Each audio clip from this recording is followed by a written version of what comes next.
Hello, ladies and gentlemen, and welcome to the Big Three Podcast. My name is POXAL'S, and today I am with two excellent gentlemen with me. On the left of my face, which I don't know what it's appearing for you guys, but on the left of me, we have My Name is Crash. Hello. I was getting worried. Right. I was getting worried you weren't gonna say anything. No, I was worried that like our layouts weren't all the same. So I'm like, oh my god, I'm to the left. That's gonna look awful when people are watching this. But right above me, we have Doofy Next Generation. yes. Hey guys, we've left old Doofy in the past. It's now time for Boofy the Next Generation. We just skipped Doofy Shippuden. We completely skipped Doofy Shippuden. Just like POXAL'S, we skipped Shippuden and we're gone to board. I mean Boofy. Don't bring back my sins. I have to make sure to air you out for that one because that's some craziness. Have you guys saw the new message by Oda? Yes. Yes. Yeah. Guy just said like, if you want to skip everything, just fucking do it. I don't care. I love that. And then I saw Ronan tweet, I guess I'm gonna be reading it with y'all. And I'm like, honestly, that is the mentality to have.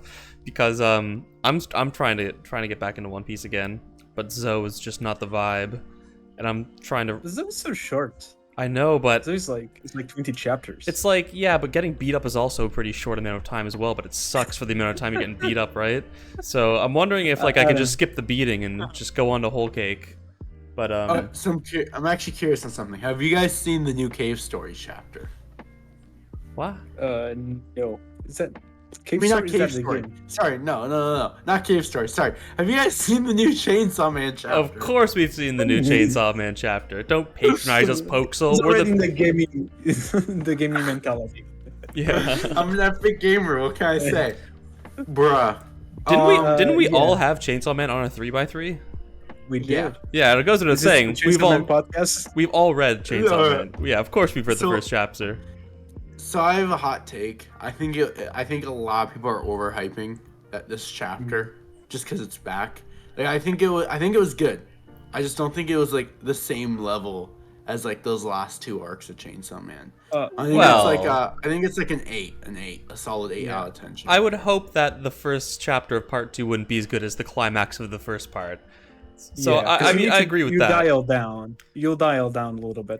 What I liked was the setup essentially because of getting this new character and seeing how she relates to Denji. And I kind of liked to not have Denji at all the first chapter. I hope he appears, if not the next one, soon. But to not have him at all in the first chapter, I think is a pretty cool choice. Yeah. I think it's because, like, didn't Fujimoto, like, even say something? Oh, again, I liked the chapter. I'm not saying I didn't like the chapter. It's more Fujimoto, which is great.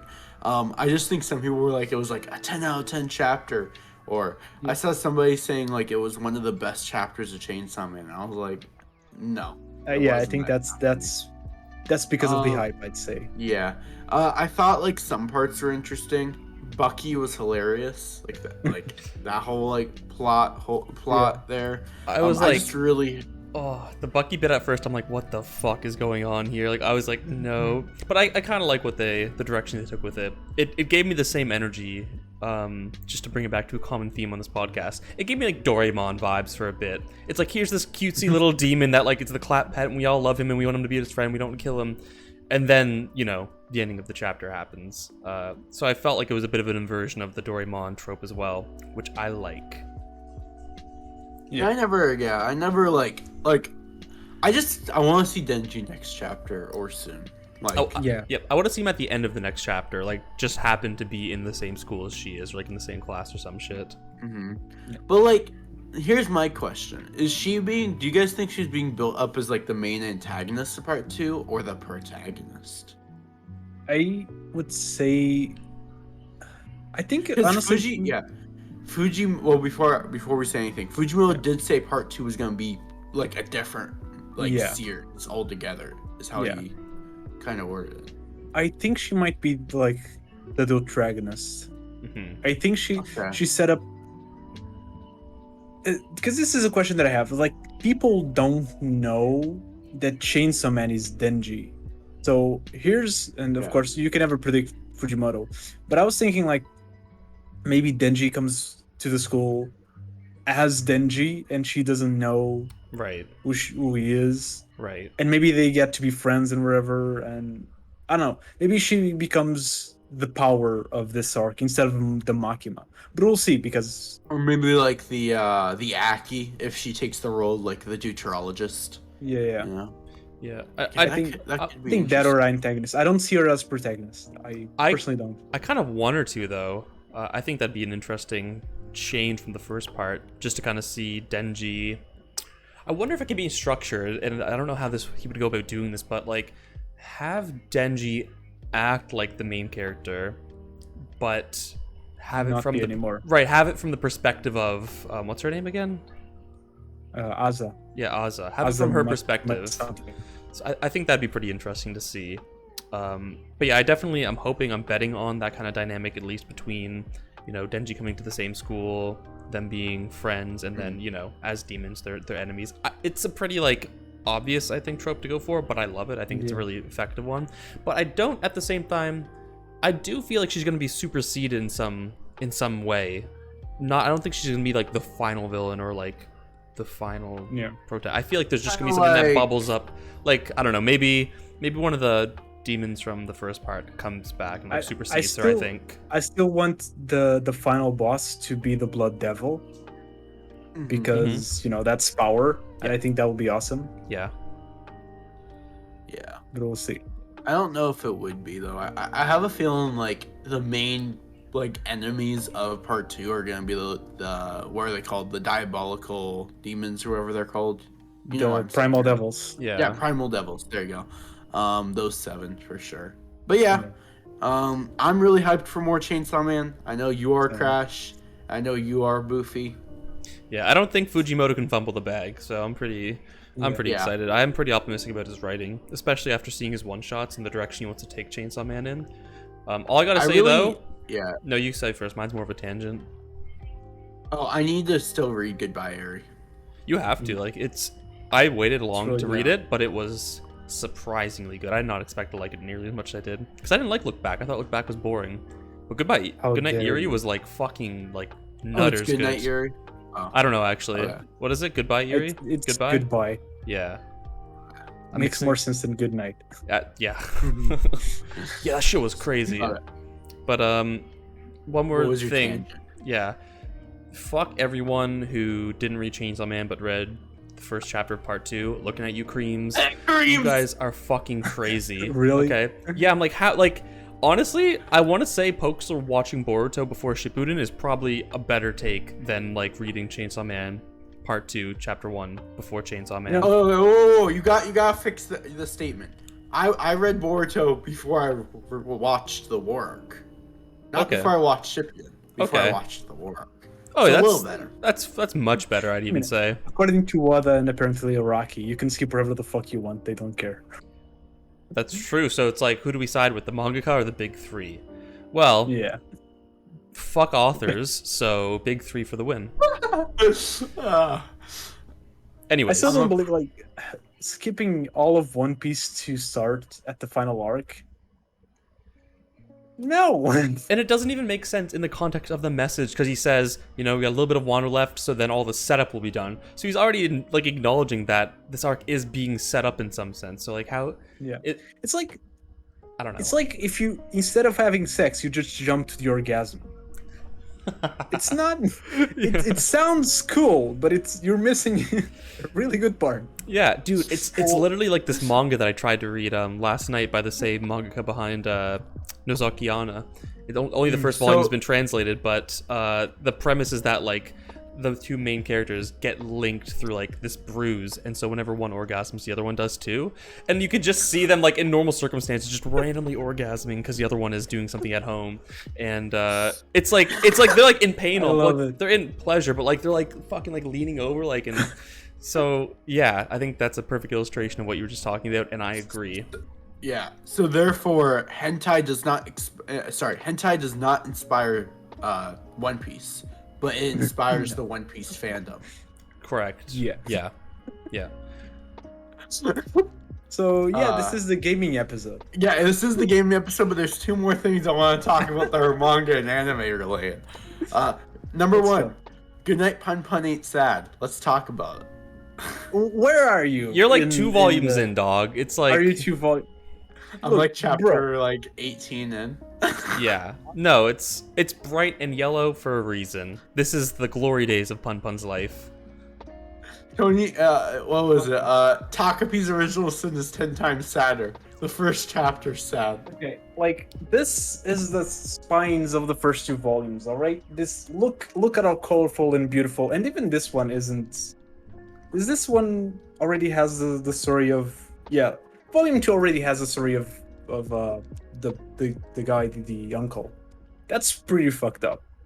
Have you gotten to that part yet, or No, not really? I don't think I have. Oh, so you've gotten to the. I got to the part where like Punpun's still living with his uncle, and this girl's like trying to tell him to like save money up for this to take her to this place. Mm-hmm. So then he's saving money, but he's struggling to save money, and she also like catches him reading a porno.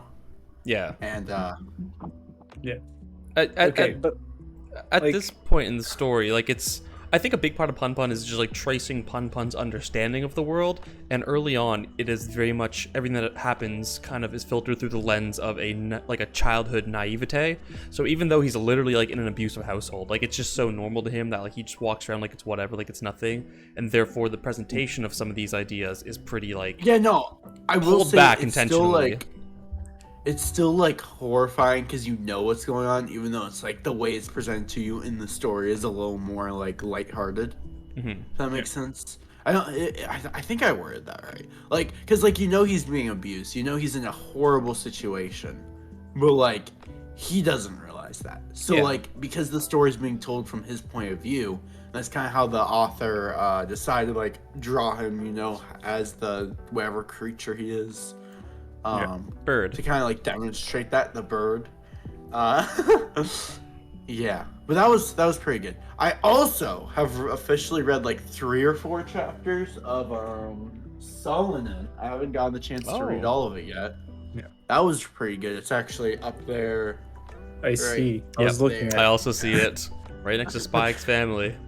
Yeah, my manga shelves are alphabetized. So do you like? Are you liking Solonen or Punpun better right now? So far, I like Solonen better. Mm-hmm. I think Solonen Maybe it's just because like gets to the punch faster. More.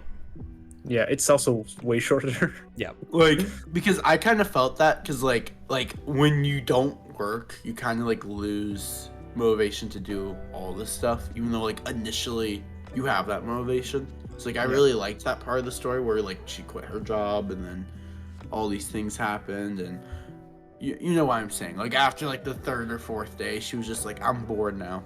I still need to finish it. I want to finish it. I've just been pretty busy. I got distracted with Stranger Things. Yeah. Oh yeah. The new season is pretty good, in my opinion. Yeah. Also, another thing about Solonen versus Punpun, I think the storytelling is quite different, because I do think that Punpun is going for something more abstract and developmental over the course of its, however many volumes. Whereas Solonen, I think, is really trying to grip you with something that's more immediately relatable and concrete. So I think that'll be another big thing in terms of like a difference between the two and how you enjoy them. No, for sure. Alrighty, are we ready to get started with this? How many minutes are we in? Only 14, so that's pretty good for like that. That's enough to get the anime manga fans what they need before we go into video games. Yeah, exactly. Anyway, so Bleach. No, 2 hours later. But yeah, I guess. Do we have a Naruto reference yet this episode? Yeah, we do. Boofy, Doofy Next Generation. True, okay. And that was the obligatory Bleach reference. Okay. We also have a hentai reference, and we didn't have a Yu-Gi-Oh reference yet, though. It's time to do. I'll insert another one later, but we've hit our quota at least. Yeah. We can get paid now. Yeah. From over sponsorship. Yeah. From Shueisha. Yeah. Okay, so my 9 3x3, my number 9 is gonna be Life is Strange. Ooh, the first one. Yeah, the first one, not the second one. Me googling what that game is. Really? I don't know if this is obvious to you guys. I'm not much of a gamer. Oh, I okay. play some games a lot, but I'm not much of a gamer. I even asked my girlfriend if she thinks I'm a gamer. She said I'm not. So, despite the fact that I probably play Valorant for like 6 hours a day, it's a disease. But Oh yeah, You'd like Life is Strange. I'd say that. I think you would. It's a really compelling story. It's a sad story too. It gives me a lot of, funnily enough, and I don't know why, but Life is Strange gives me a lot of Stranger Things vibes without being Stranger Things. Yeah, Like I can see without the that. monsters. Yeah. Yeah. Like just some of the characters just feel like that way for me, I guess. It's also like it has like really emotional parts that really hit. It's a Telltale. Actually, no, it's not a Telltale game. No, it's It's like Telltale. Square Game. Enix? It's like Yeah, a there's story Square game. Enix. So Okay. pretty much, you're still moving your character around, but you're making a ton of story dialogue choices that like affect everything around you. See, And your character has the ability to go back in time and rewind time. Okay. So do you have some kind of agency with that? Like, can you pick and choose when you do it, or only when the opportunity arises for you to do it? You can pick and choose to do it as much as you want, but you can only go back in time so much. And there's some parts, sometimes when you overuse your ability, the game is programmed to send you all the way back in time. I like that. That's So actually like really far back. yeah. And it will actually kill you if you overuse the ability. So that's It's pretty pretty cool good then. Yeah, because you can choose, you can change, like you can make some changes and go back, but there's always consequences still. Yeah. Like there's even consequences to going back in time. I'm not gonna reveal those consequences because that's the climax of the story. But yeah. Yeah, I do like the sounds of that, but generally, I dislike story-driven games. My rationale is this: I think, in principle, games are a great medium for stories because as you're forced to play the character, you're forced to be more immersed into the actual world, and that kind of intensifies your consumption and experience of the narrative. However, if you're a dogshit gamer like me, something like gameplay becomes an obstacle for consuming that story. Like, I'm just bad at putting together cues and clues and like figuring it out. So like, it makes it difficult to get into it. Yeah, Life is Strange is a little different in the sense as you're free moving. You're able to decide basically where you go, like in different places. Like you're able to move your character around, whereas like normal story games, they move your character for you, and you have zero control of your character. You know, but then it's more so like. But then, where's like the sense of challenge then?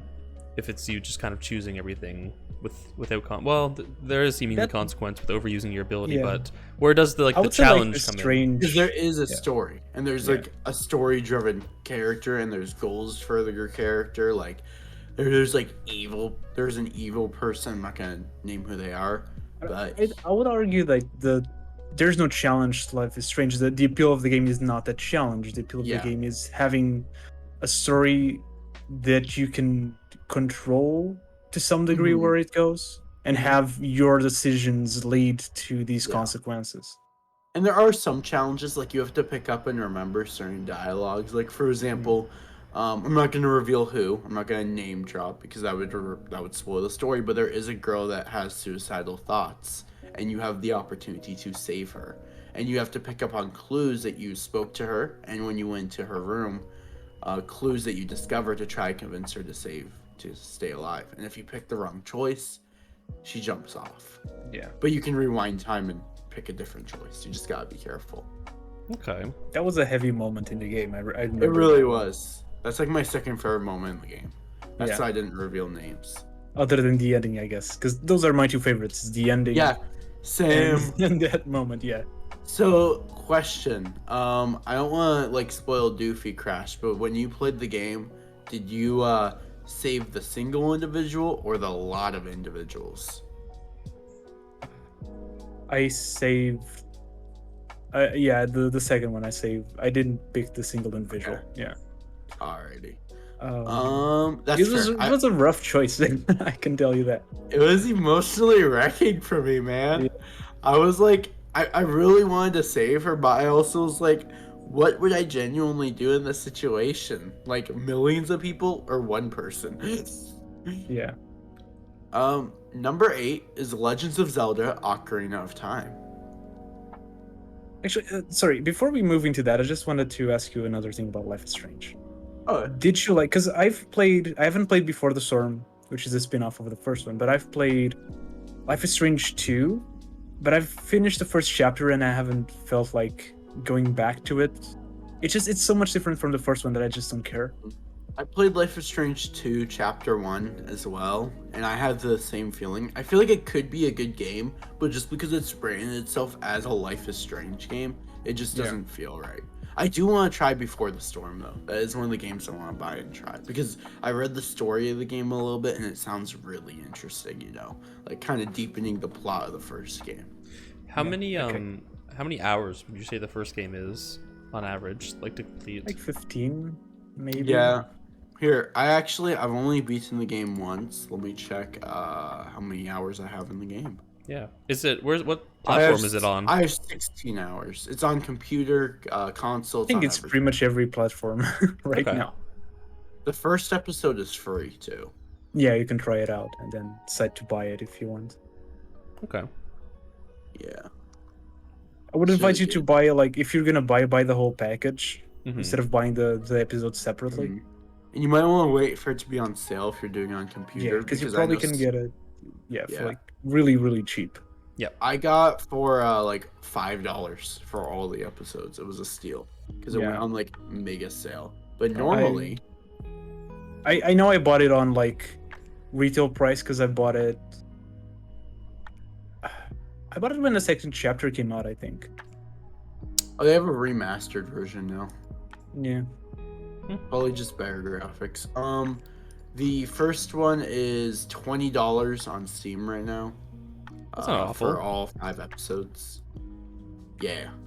No, it's not expensive. And then apparently there's a new Life is Strange game. True Colors is what it's called. Oh yeah, I've heard about it. I don't think it's out yet. Or maybe it is. Yeah, it's out now. That's interesting. I wonder how good it's a different game entirely once again. But like, I do want to still try Life is Strange 2 because I hear like I hear some good stuff about it. I think like the big thing is it just isn't Life is Strange like the first one. It's an entirely different story, and you have to kind of like accept that when you play these games. Yeah. But yeah, because like looking on Steam, it has very positive reviews. I like the game a little bit, the characters and the choices that you made, at least in the first chapter, but I wasn't as invested as the first game. So I just had other stuff to play, especially because I got the Ace Attorney, the new one. So yeah, foreshadowing. So yeah, just kind of forgot. That's fair. Yeah. Noted. But yeah. Moving on, number 8 is Legends of Zelda: Ocarina of Time. This is a good Legends of Zelda game. It's my 3rd favorite Legends of Zelda game. Wait, what? Okay. Why is this one on the list? Oh, wait, you have 3 on this list. I get it. Oh, goodness. Yeah. It's time for me to, like, self-report then. I've only completed a single Zelda game. I've completed 0. Shoot. I've played pretty much every single Zelda. Well, not really, but I've played a lot of Zelda games. I never finished any. You know what? I actually have to change this list real quick. Yeah. The one Zelda game I've completed, can anyone guess it? I don't think you ever will, but... It's Majora's Mask. No. Damn. I don't know. Skyward Sword? No. Breath of the Wild? No. Oracle of Seasons. I'm just going... I don't know. Phantom Hourglass for the DS. Oh, yeah. I played that one. I love that. I thought that was super fun. Yeah. Legends of Zelda has been kicked out of the top 9 because I forgot Breath of the Wild is listed. Okay. So you're changing with? Yeah. Number 8 is now Mountain Blade Warband. Yeah, it's like a simulation game where you like get put in a medieval setting. You hire a bunch of people that you lead, and like the cool part of the game is probably like the fact that you're not just like controlling troops and sending them out. You're still a king and you're still leading an empire and you still get gold and get attacked people. Well, you start out as like just bandits and then you can grow an empire from there. But you join the battle with your like group. Like you it's like a big map, it's like a simulation map, and then when you finally like get into combat with a group, you're there. Like you're the commander, you're standing there and you can charge them with your horse, help attack the enemy, have your troops behind you, command your troops, like set up strategies where your troops go different ways while you're charging the enemy. So I guess like the fun part of it is you're not just sitting there watching your troops go like Civilization Revolution or other simulation. I'm a huge simulation game fan. Sorry, I'm Googling these as fast as I can to try and figure out what the hell everyone's talking about. But I got it. I'm getting a sense of it, yeah. Yeah, it's really fun because you're the commander and you get to move forward. It's almost as great as a game that was gonna be. Oh shoot, there's another game that needs to be changed in this list. Oh well, I'll mention it after my number 1. Number 7 is gonna be Stellaris, which is another simulation type game, except this time it's in space and there's a lot of technology that you can go. It's probably the best simulation style game I've ever played, where like you're leading like fleets of ships and it's just overall a blast. I don't know if either of you guys have played it, probably not. No, I went to check if I own it because I own way too many games on Steam to remember all of them. But I've seen like at least the Steam page of it. Yeah, it's a big game. Like a game of it takes like 40-50 hours. Is it like Space Civilization or is it different? Yeah, it's like think like Civilization Revolution times 3 more complicated in space. Nice. I need to try it. I like Civilization, but Civilization is like the perfect level of complicated, but not too much. Because sometimes I play games like that. They're just too overly complicated, then I just lose myself. Stellaris is complicated in the start, but once you get the hang of it, it gets really easy and understandable. And you can really understand how to do stuff in it. It's a lot of fun. I have a lot of hours in it. But yeah, number 6 is going to be kicked out and replaced with what I was going to put in the list. And that's just because I'm starting to realize that I don't like that game as my number 6. None of these are in like a top 9 order, by the way, except my number 1 and my number 2. I just realized I have Stellaris here twice, don't I? Yes. You do. Yes, you do. Okay, I can just replace that Stellaris with this one. Okay, number 6 is Legends of Zelda Wind Waker. I really like Wind Waker, just the tuning art style is just really my cup of tea. Like, it's just like Legends of Zelda, but it's like a cartoon. Oh, and that's Toon Link and Smash Brothers, right? Yeah, that's Toon Link. Okay. Phantom Hourglass is like the sequel to Wind Waker, from where I Yeah. Oh, full circle then, baby. Yeah, the boat's really cool. Overall, it's just a really good, fun game, and the art style is really unique and fun. I just remember, like, this is really here because of nostalgia. Like, I just remember at, like, being, like, 5 or 6, running down on, like, the island and then getting into my ship and, like, sailing the nice blue oceans, fighting the pirates on the oceans. It's just a really fun game. Yeah, I'm sympathetic to that. I think every single game on my list is there not because of, like, some merit of the game, but because of, like, my experiences with it more than anything. Because I'm not like one to like sit down and just like play a game by myself. I need some kind of external factors mixed with the game to really have a good experience. Like, and my number 6 up is all because of nostalgia. Yeah, but I want to say, like, I've played Wind Waker relatively recent, like maybe 5-6 years ago, and I never finished it again. But it's still like a really solid game nonetheless. It's pretty good, as is pretty much every Zelda that I've played. I cannot really complain much about them. You know, I love the Zelda franchise, obviously, looking at my list. Yeah. Ocarina of Time's amazing too, but it didn't make the list. Twilight Princess has to be probably one of the best games that didn't make my list.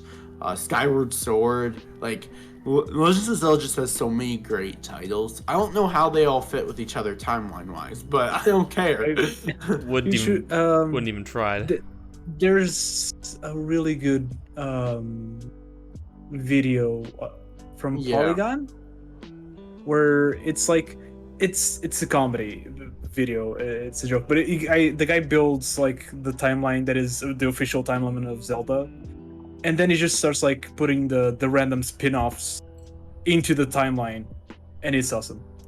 So he can explain the Breath of the Wild, because Breath of the Wild they really didn't officially explain how it fits with the rest of the timelines. But timeline is super dumb. Anyways. It is. Like, to me, I just enjoy the games. Like, there's a few games that the timeline's cool because, like, they're, like, direct sequels to the timeline, you know? The other game. But most of the games just, I feel like they didn't put that thought into it. And they're just fun on their own because they're a fun game. Like, even the original Legends of Zelda is a fun game to me. But yeah. Number 5 is going to be Legends of Zelda Breath of the Wild. My second favorite Legends of Zelda game. And that one is just because there are a few games that just look as beautiful as Breath of the Wild to me and are as fun and compelling as Breath of the Wild. And this is also a little bit because of nostalgia, even though it's a new game. This was like the first game that I completely finished on my Twitch back when I used to Twitch stream. Like, I did Life is Strange on YouTube streaming. I did other games partially, but I never finished games on stream usually. But Breath of the Wild was the first one. And I love it. Like, from every single boss to, like, every single aspect of the game, it's just fantastic. And it shows, like, this apocalyptic world in just such a great way. And just the overall fights are fun. None of them are too challenging, but they still have a challenge. So, maybe for you, I cannot finish that game. Oh. No, I have accidentally lose myself, climbed on a mountain of ice without like anything to protect me from freezing to that. Somehow managed to reach the end after hours of trying, and I just realized that I think I accidentally found the final boss. So I just went back.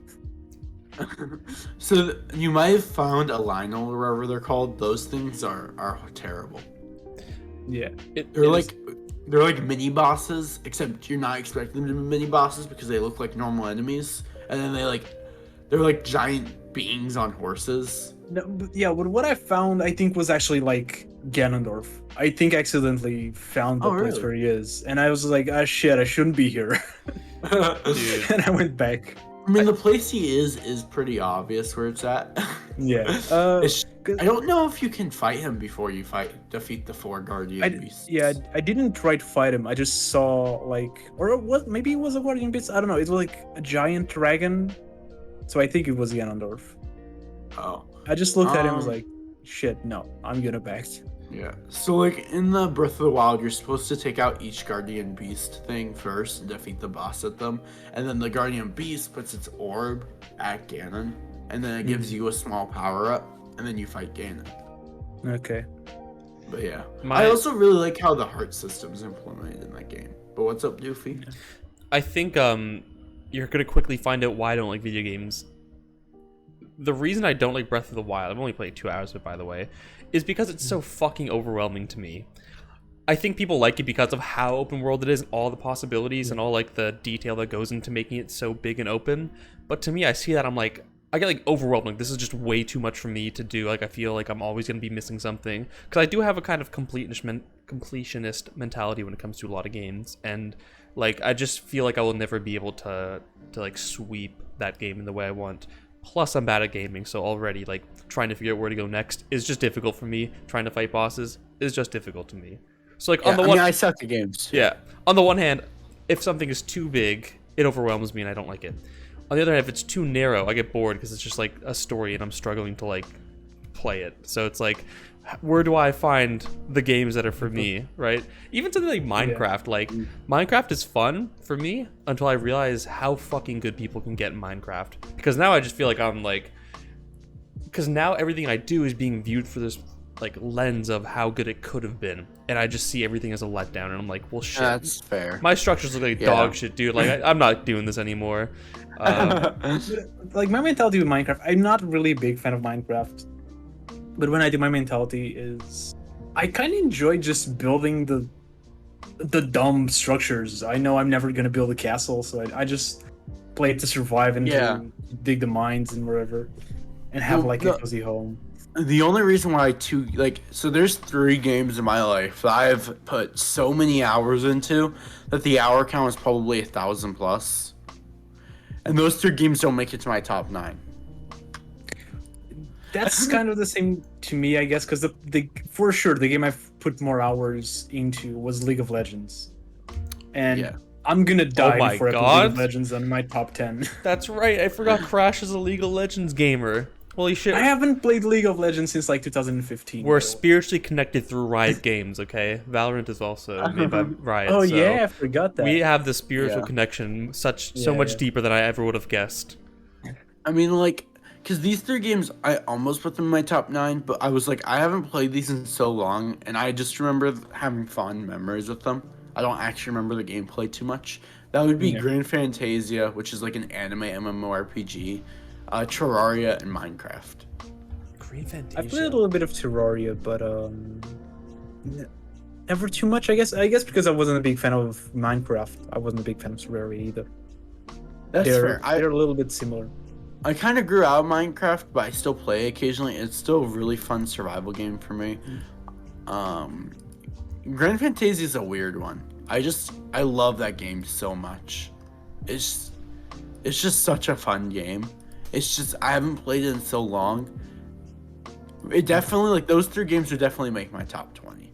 But I also made this top 9 like on the spot, so I don't know if they would actually make it in there if I thought about it a little bit longer. I think I might have played this also when I was younger, Poxal. I'm like looking at some screen caps from this, and I'm like, this is so fucking familiar. Holy shit! I totally forgot this even existed. Good lord. Yeah. I really hate MMOs. I do I've too tried normally. To play so many, but Grand Fantasia hit different. It hit different, man. What can I say? I don't remember a fucking lick of that game. The world's just so great.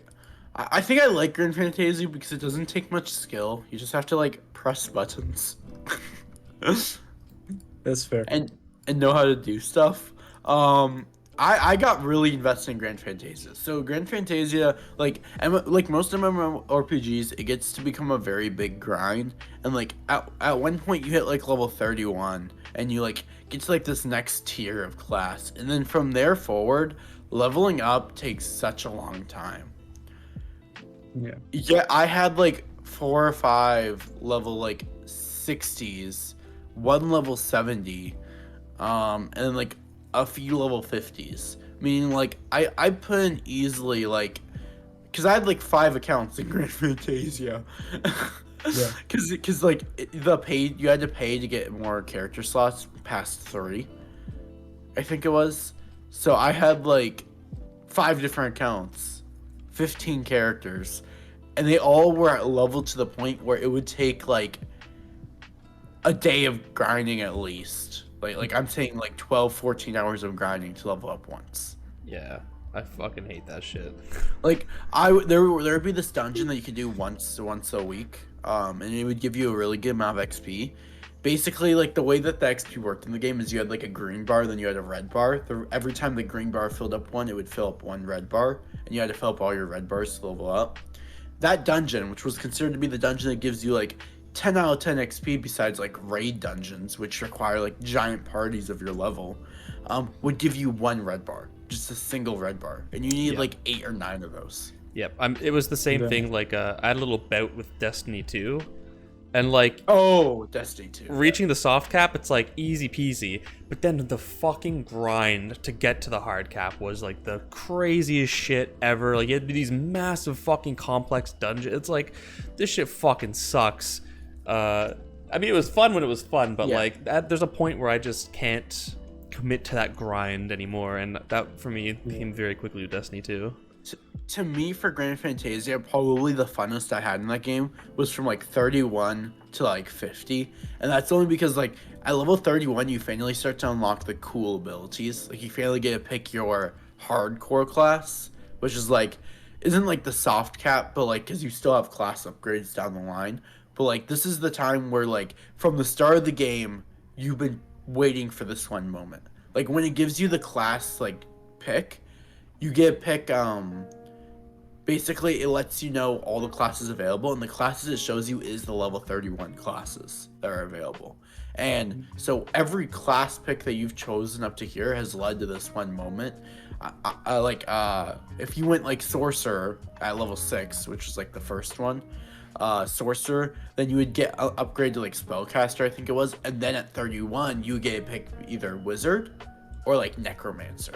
I would always pick necromancer because necromancers were cool as crap. Like you could summon things, you could like cheese those dungeons by yourself by using the necromancer skills, because in like the really hardcore dungeon that would give you like that one red bar, you could like summon like this one tanky guy. He would still die very quickly, but you could take like giant rooms of these enemies, bring them down to this room where you turned all these like enemies into good guys, and then the good guys fight the enemies.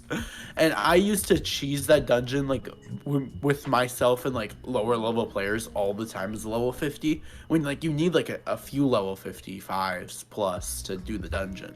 But yeah, fun game. I'm not gonna talk. I know this game is even on my list. I went on a tangent about it. I apologize. I missed the game. I was gonna say, like, my experiences with MMOs have been very poor.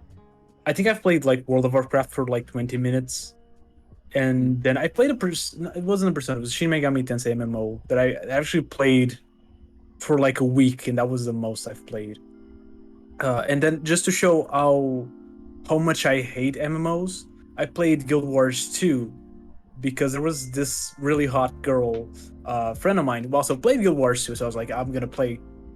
So we have something to talk about, and when I will play with her, and even playing with her, I was like, I cannot handle this game. Fuck this shit. Yeah, that didn't went anywhere. Just talking about Grand Fantasia though now makes me want to play it. Yeah.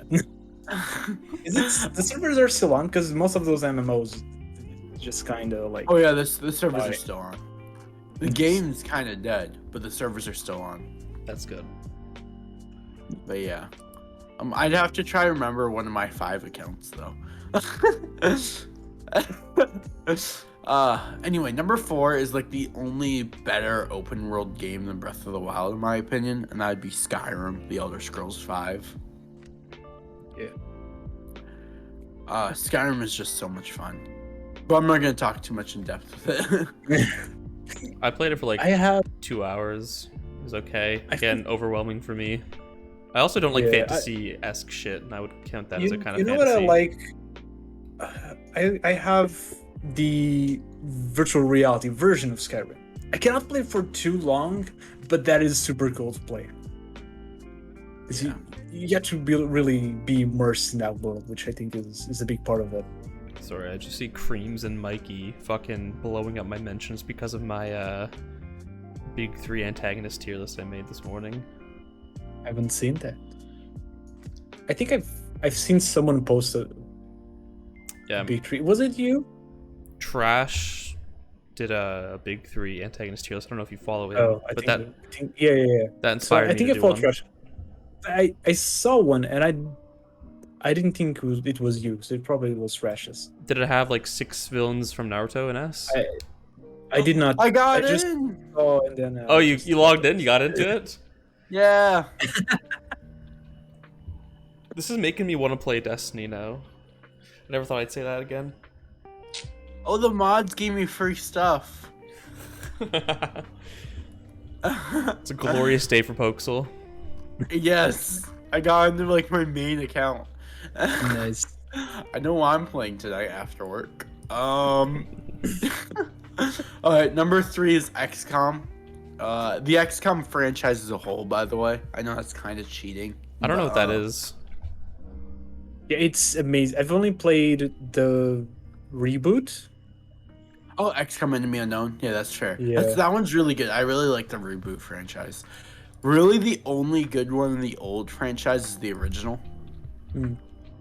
I think I have the original on my Steam. Yeah, XCOM UFO Defense is what it's called. Yeah. It's only like XCOM. $1 or $2. Yeah, I have XCOM Enemy Unknown, the Burio XCOM Declassified, which I think is a spin-off, and then I have XCOM UFO Defense. Yeah. Oh my god. You know what's the size of the first XCOM? 12 megabytes. 16 megabytes. I was off by 4. It's like really low. It's such a old game. I kind of want to play it though. It's so much fun. It is more challenging, way more challenging than the original, but it is so much fun. These are kind of cool. Looking at screenshots. At one point in the game, like aliens like attack your base, and it's just really cool. It's really fun because that wasn't in Enemy Unknown until Enemy Within DLC came out. Enemy Within as a DLC is lit. Like that DLC has to be one of my favorite DLCs in the XCOM franchise. Excuse me. I still need to play XCOM 2. I played a little bit of it, but I haven't played enough of it. I still need to play XCOM Chimera Squad. I own the games, I just haven't really played them yet. Yeah. But yeah. XCOM's a really fun game. It is challenging when you first get into it, but it's really fun.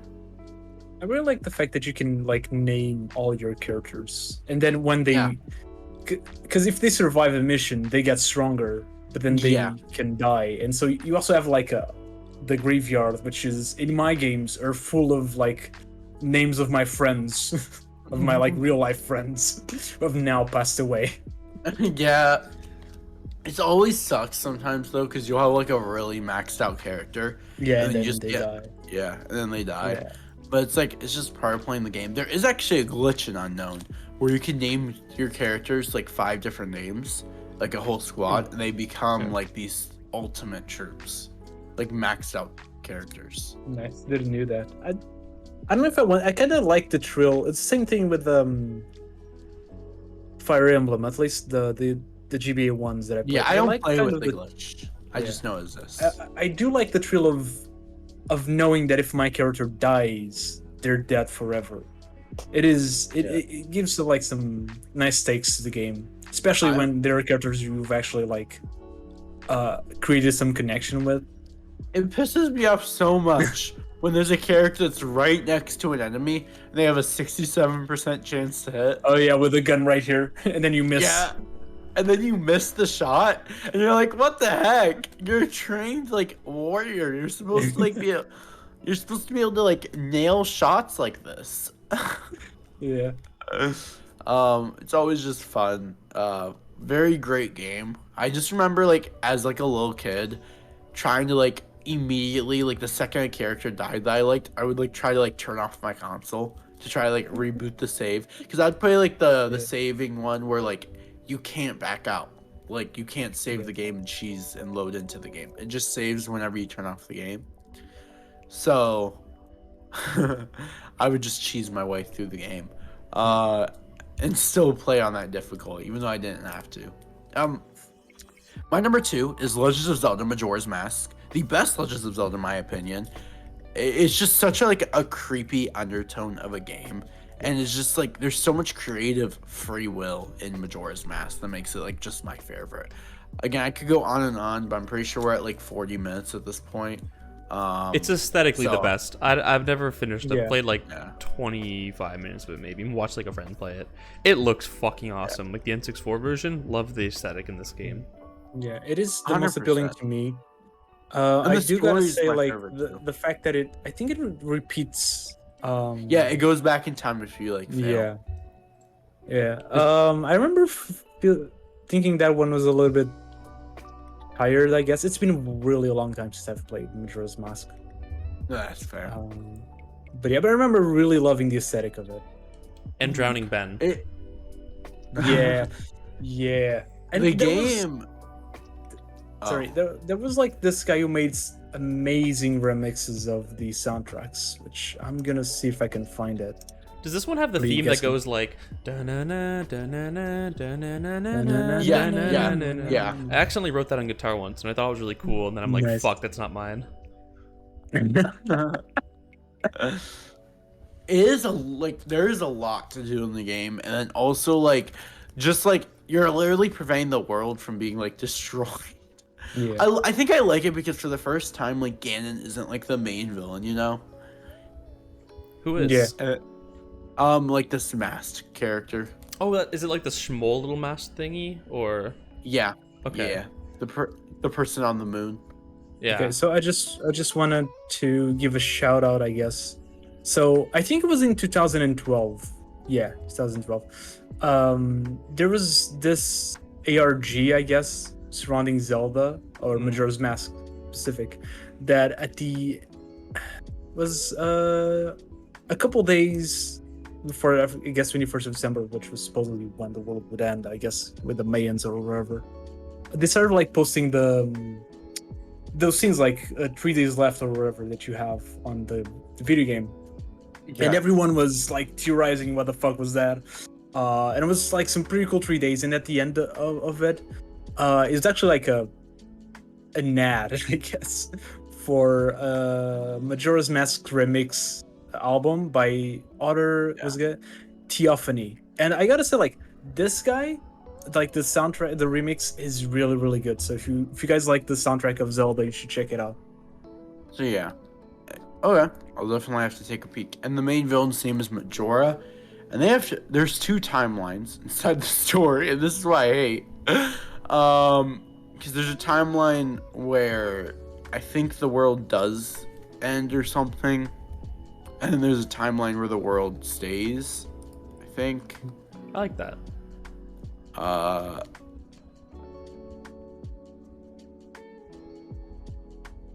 remember Because there's a timeline where like Link ends up getting sent to the past or something. I know there's like a theory where like Majora's Mask is like just a dream. Oh yeah, Ooh, the theory bad that I've theories. seen. No, the theory that I've seen is that Link is dead the whole time, I guess. Yeah, that's what I mean. Oh, that's slightly Link cooler is then. dead in Majora's Mask, and Majora's Mask is like purgatory. Yeah. That's slightly more cool then. Okay, if it was just like the classic, and it was all a dream, guys. Yeah. Everything's okay. Yeah. The moon is still in the sky. But no, that's slightly cooler actually. I mean, the actual like concept behind it is actually really interesting. Like the history behind Majora's Mask and like the story behind it is my favorite as well. So like, yeah. But that's just a theory. A game theory. Back to Matpat. We haven't talked about Matpat, and this is the gamer episode. Yeah, I know, Yeah. that's crazy. We're 50 minutes in, we haven't talked about I Matpat know. yet. What the fuck? Yeah. Yeah, Five Nights at Freddy's. Undertale. You know what? I was Yeah, 100% expecting you to have at least one of the Five Nights at Freddy's games after the old conversation that we had on the other episode. No, guys, but I wasn't gonna put it on my list because I knew your number 1 was gonna be FNAF. See, they're great as lore pieces, but as games, that's another convo. Yeah. Yeah. Number 1 for me is Cave Story, and that's just because Cave Story, in my opinion, has the greatest story in video game history, and it's just my favorite. I have so much fun playing Cave Story. I could play that game. I think I've beaten Cave Story like 20 times. I'm still trash at the game. I'm still trash at Cave Story, but I looked it up in anticipation of this, and because I never heard of it before this, it looks very, very good. Like aesthetically, love it. But that's all I can say on it. It was entirely made by one person. Based. One guy did like the music, one guy did like the visuals, one guy did everything in the game. His name is funnily enough Doofy. Pixel. Emperor The designer name is Pixel, yeah. And it's been taken by other groups now, and they've like improved the game like graphically and like added like a 3D version, which was pretty cool. I haven't played the 3D version, but it looks cool. I wouldn't play it though because I prefer the 2D game. if that makes sense. But the 3D version still looks like aesthetically really, really interesting. Overall, just love the game. Pixel does an amazing job crafting his story. And actually, if you take a look at my Twitter profile, no, not anymore, but my gaming channel profile that has 0 gaming videos, I have the protagonist in Cave Story on my shoulder. Yeah. I remember that avatar. Yeah. I never actually played the game though. I've heard a lot of it. It looks good, but I never actually played it. Fraud. But now I kind of want to. Now that I know it's POXAL'S #1, I kind of want to. You're a fake Pixel fan.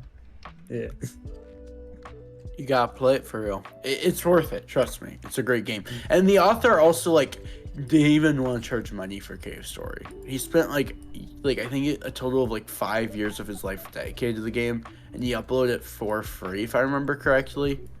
Yeah. Yeah, that's nice. Now other companies picked him up and offered him money for the game later on, but like just like Scott Kaufman for real. Yeah, but you can still play the game for free. Like he hasn't removed it off the website where you can play it for free. Okay, I've seen it in, I think it's Steam, the Cave Story Plus though, and even that one I don't think it was that expensive.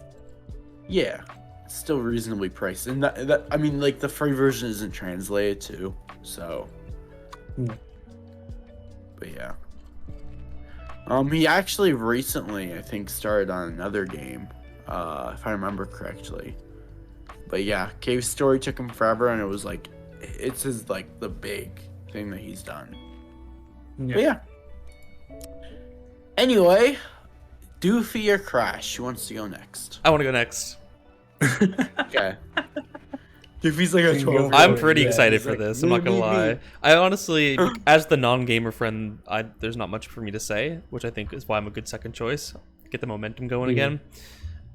Alrighty. We have one in Sonic, common, right? which you probably know which Sonic. It is. Yeah, it's gotta be Sonic. I just clicked on yours, and I'm like, yeah, a lot of these there's not too much to talk about. Yeah, the first in the top left is Spy Fox Operation Ozone. It could have almost been any humongous entertainment game, but these not only defined my childhood, but have had like a strange like renaissance later in my life. Essentially, they're point and click like kids learning games. So I grew up with a lot of them. Like, you know, you get them little discs, you put them in your computer. I distinctly remember as a kid also, like, you can download like 2-hour free trials, and I'd always get my dad to download them for like the 45 minutes before I went to school. So instead of getting to play the full 2 hours after school, I would just play 45 minutes and then it would expire and then I wouldn't be able to play it again. It's very sad, but I did own a few. I owned Spy Fox Operation Ozone, which is the third, I think. Pajama Sam, #1. Life is Rough.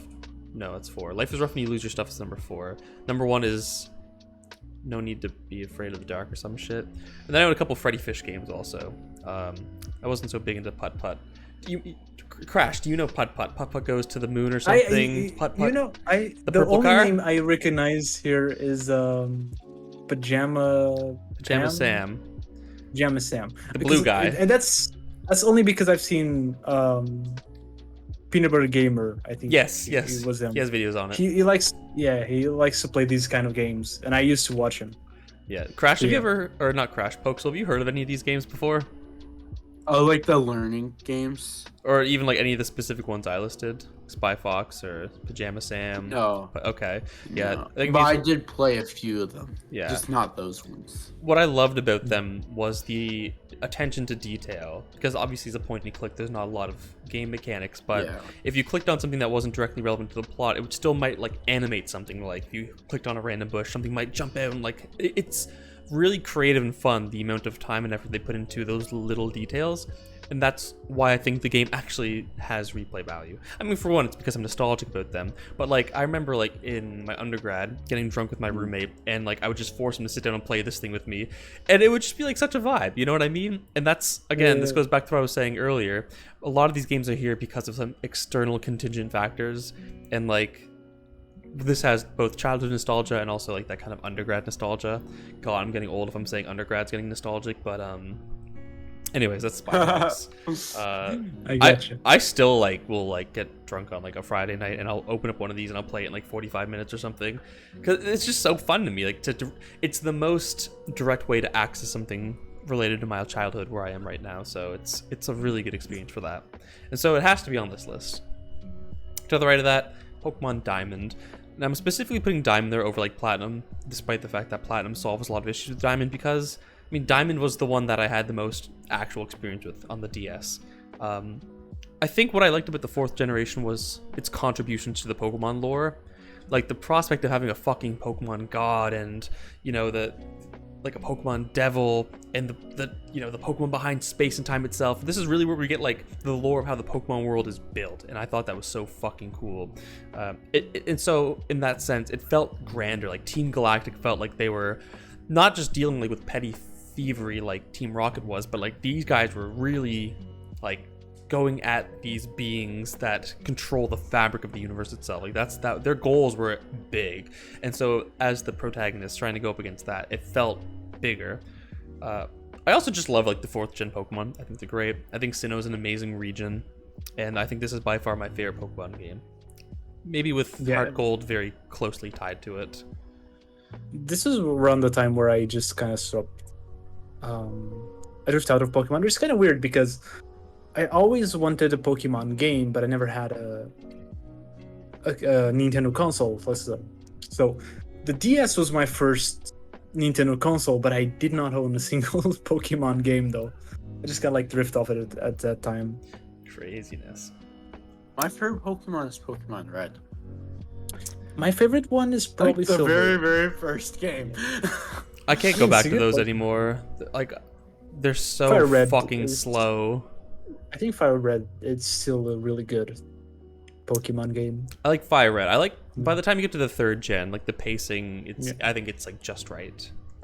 I would have loved to have Soul Silver. That was the one DS Pokemon I wanted to have. I've played it on emulators, but I never owned that's true for most of my DS.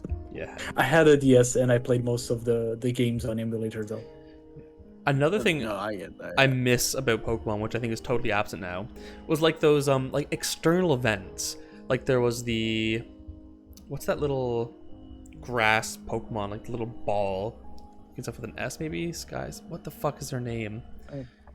I'm really bad at Pokemon names. Diamond events. But anyways, you had to get some kind of external access code to get certain Pokemons, and so I had an Action Replay DS, which was you can load cheats into your games, and I did that for the Arceus one, and it just you'd go to the Poke Center and you talk to the mailman, and he's like, here's this item, and then you go to the spot and you use it, and then just something completely different happens there, and it's just so crazy. The path to Arceus, this fucking giant staircase falls down, and you're traversing it for so long, and this eerie music is playing, and at the end you literally find the god of all Pokemon. It's got this kind of crazy atmosphere that I think Pokemon since they abandoned this kind of model of external events. Yeah, because I had Pokemon Moon, and that was the first time I managed to go to events, because the events were on a store that was I don't know, a minute away from my workplace.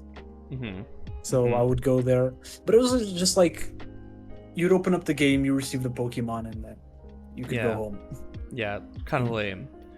Whereas here, the one I was thinking about was Shaman, where you just go to this random spot and I don't know if you use an item here or not, but then just you find this very long grassy plain, and you just have to keep going north until you find Shaman, and it's not that crazy. It's not the most intricate in terms of details or actual game mechanics, but actually experiencing it, the music, the anticipation, all of that kind of calm, and then you get this mythical Pokemon.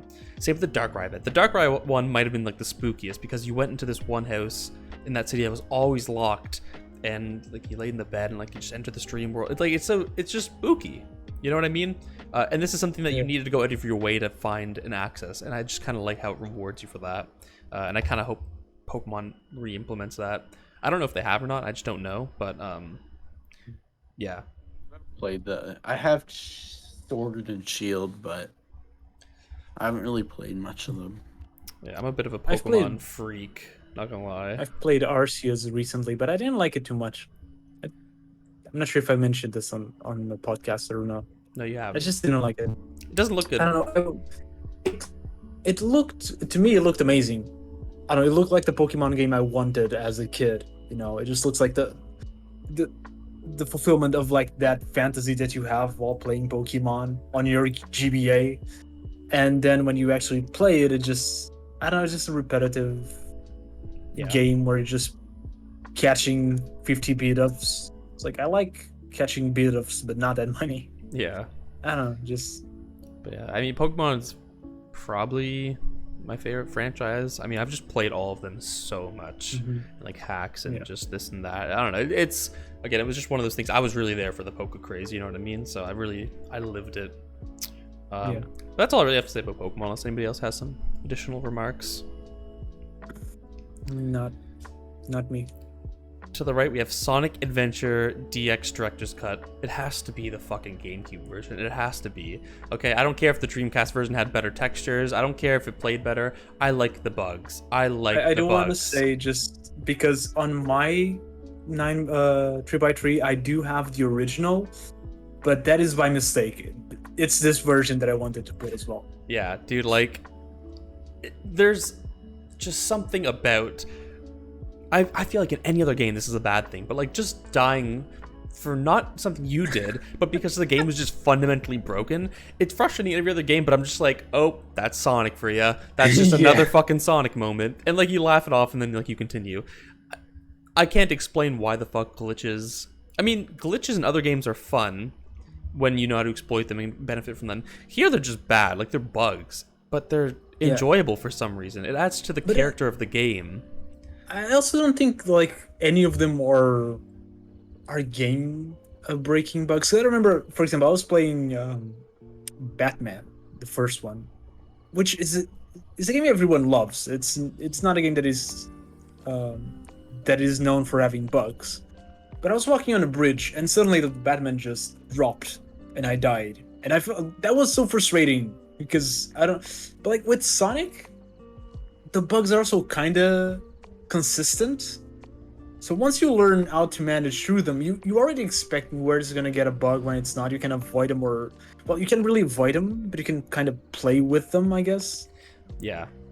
And even on top of that, it's like there's so many checkpoints and you have so many lives in Sonic. It's like not the end of the world when you like die once on I don't know. I don't remember any of the stage names at this point, but the other thing I really liked about this game in particular was that it rewarded adventure.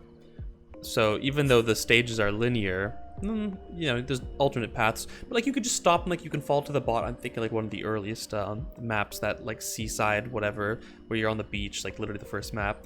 Like instead of just keep going upwards, you like go to the bottom of like this little sand island, and like there's just like a bunch of rings there, like just waiting for you to collect. I think little things like that are really nice. And I know Super Mario Odyssey, I noticed, did that too also. I never finished the game, but there were some places where like you can just go outside of where you're supposed to go, and there's like a fuckload of coins waiting for you. So I like it when it rewards adventure. I mean, it's Sonic Adventure. It's an adventure. But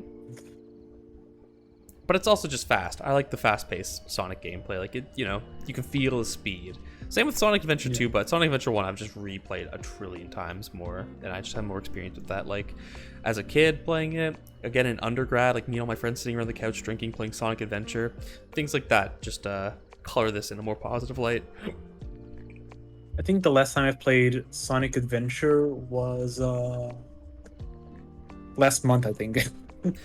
Yeah, I think I tried to play it very recently too. I wasn't in the gamer mood set, unfortunately.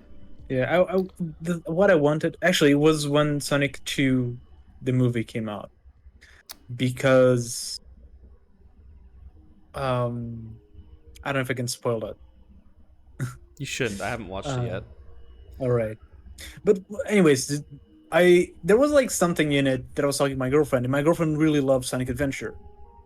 But I realized that she never actually finished the game through our conversation, and she thought she did because she finished the Sonic storyline.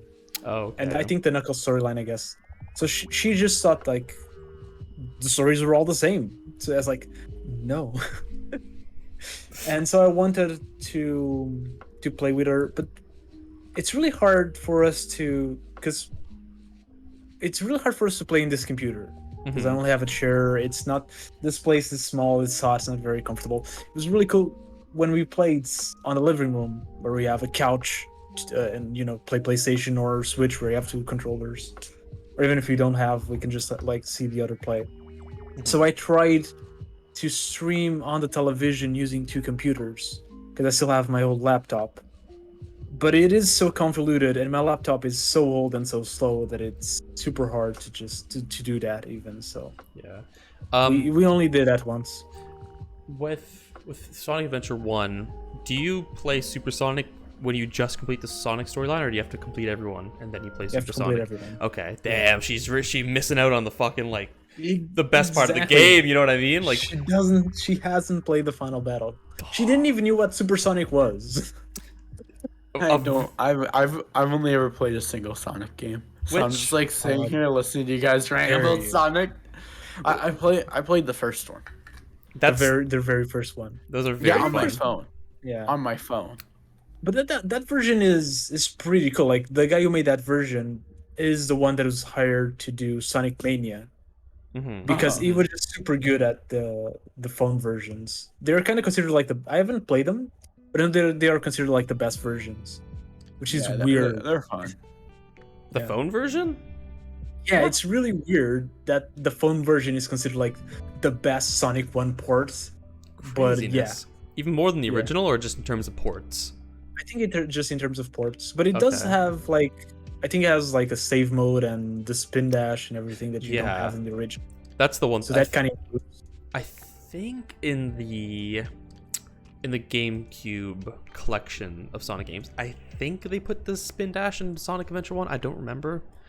I don't know, but like you're thinking of like Mega Collection Plus. Yeah. Okay. Yeah. Spin dash is essential.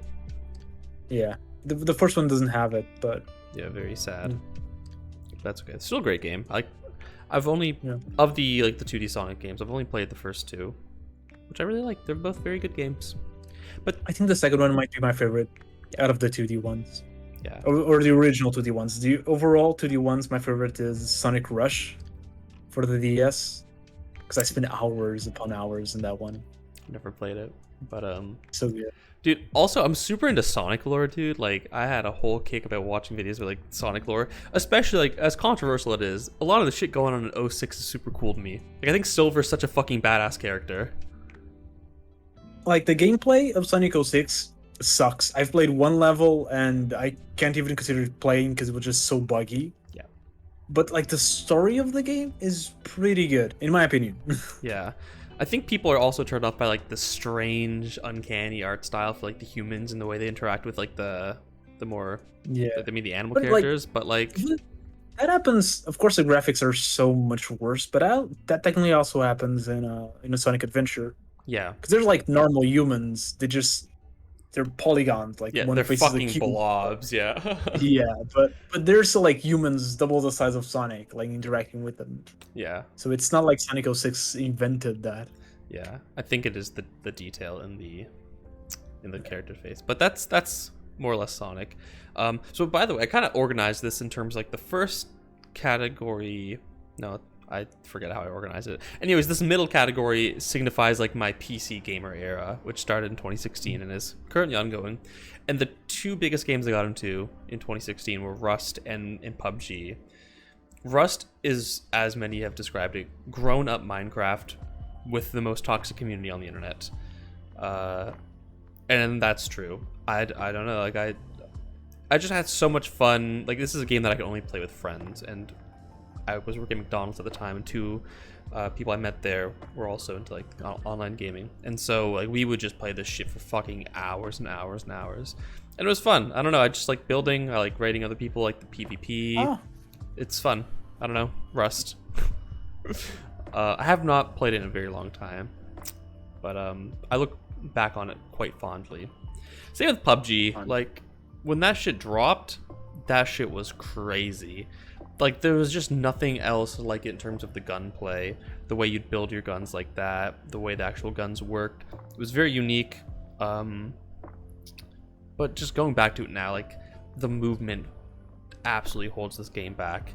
I feel like the movement's so clumsy and big and clunky, which sucks. I think if they were to rehaul the movement in PUBG, it would be a much better game than it is right now, and because it's absolutely dying.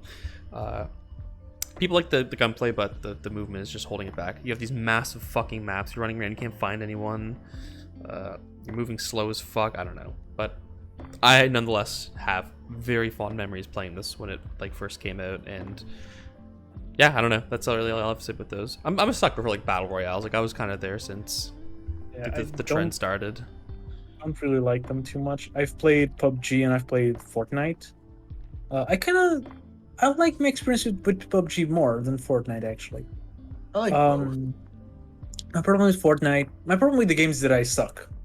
But like, there are many games that I suck that I enjoy playing. Like Bloodborne, I really like playing that game. I suck. I'm always dying, but like it's enjoyable. Yesterday I started playing Celeste. Horrible. I'm horrible at playing that game. It's still fun. Like even like Crash Bandicoot, which is my favorite game. I'm bad at playing that game.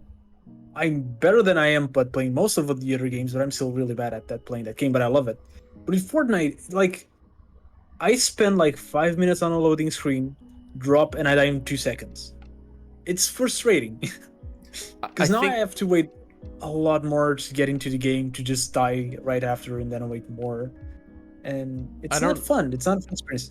Yeah, I don't know when you played Fortnite last, but it's much more optimized now. So it's like there's like a 6-second loading screen to get into a lobby. Yeah. I mean, it starts off at a minute, but like it literally like you actually start playing within like 20 seconds. And then like once you die, you can just hit like play again at your death screen, and then you just get into another lobby, and like in 20 seconds you're already in another lobby. So they've optimized that. PUBG, they haven't. Dead servers, you're waiting over a minute every time, you're dying instantly. So I get the critique on that front, but I think Fortnite is better optimized now. To answer your question, when was the last time I played Fortnite? It was probably like 3 days after Fortnite came out. Well, that would explain it. It's improved exponentially, I think. Yeah. I don't know. I'm like always on and off with how I feel about Fortnite. I'm kind of off Fortnite right now, but like, dude, there are times where it's like me, Nuberton, my friend Toast, J-Chip are just grinding Fortnite for fucking hours and hours every single day. Because when you get in the groove of it, like it's really fucking fun. I like, in most games I don't like skill-based matchmaking. I think it works in Fortnite because I'm playing with people of comparable level, and I'm not getting fucking, I don't ever feel like I'm being so overpowered by enemies. Like I feel like it's normally I have an equal chance of winning as anyone else. I think it works in Fortnite, though in other games it pisses me the fuck off. I haven't played Fortnite in a while, but yeah, I get that. I used to be like a Fortnite YouTuber. I love that. Ooh. I didn't know that. Fortnite Poxal. I didn't Poxal lore. We're gonna have to do like a big 3 Fortnite episode one day. Just all 3 of us are playing Fortnite. Yeah, we'll play trios or something. I suck now. I haven't played in we'll play quads, and we'll play quads, and we'll get Eddie on, so Eddie can carry us. Yeah, Eddie will carry us. Because Eddie grinds Fortnite. Or we're big enough to where we can probably easily get Ninja. You know, Tyler Ninja Blevins. Yeah. On the big 3. Yeah. Why not? Yeah. I mean, tomorrow's guest is gonna be Matpat, right? Yeah. Of course. Nah, he's a bit too small for the podcast. We need to get somebody bigger. I wish we thought of this gimmick earlier, because I think it would have been so funny to like title this video like the gaming episode featuring Matpat, and just like not have Matpat in here, like we're like a shitty like PNG of him like in the top left corner. I think that would have been a pretty good bit. Yeah. Yeah. But yeah, I used to make videos like trolling a 9-year-old who claims to have killed Ninja. Stop dabbing in Fortnite. Oh, are you looking at your old titles? Yeah. I would pay so much money to see a Fortnite Poxal video. New Impulse Grenade and Spike Stadium minigame in Fortnite. I need to know, is that on your main channel though? No. It's a separate channel. Fortnite montage. Best moments on my channel. Damn. I want to watch these so bad, Poxal. Yeah. These are so cringe. I used to like save the world Fortnite content too. Oh shit. You're one And I of the would, 10 like- people who've ever played that mode. I would get like views, man, off of that. Oh no, I made like 8 videos telling I'm quitting Fortnite. Fucking A. Minecraft Sky Wars inside a Fortnite Battle Royale. Yeah, Fortnite was a fucking phenomena. A cultural reset, if you will. I still like it. I streamed it a lot.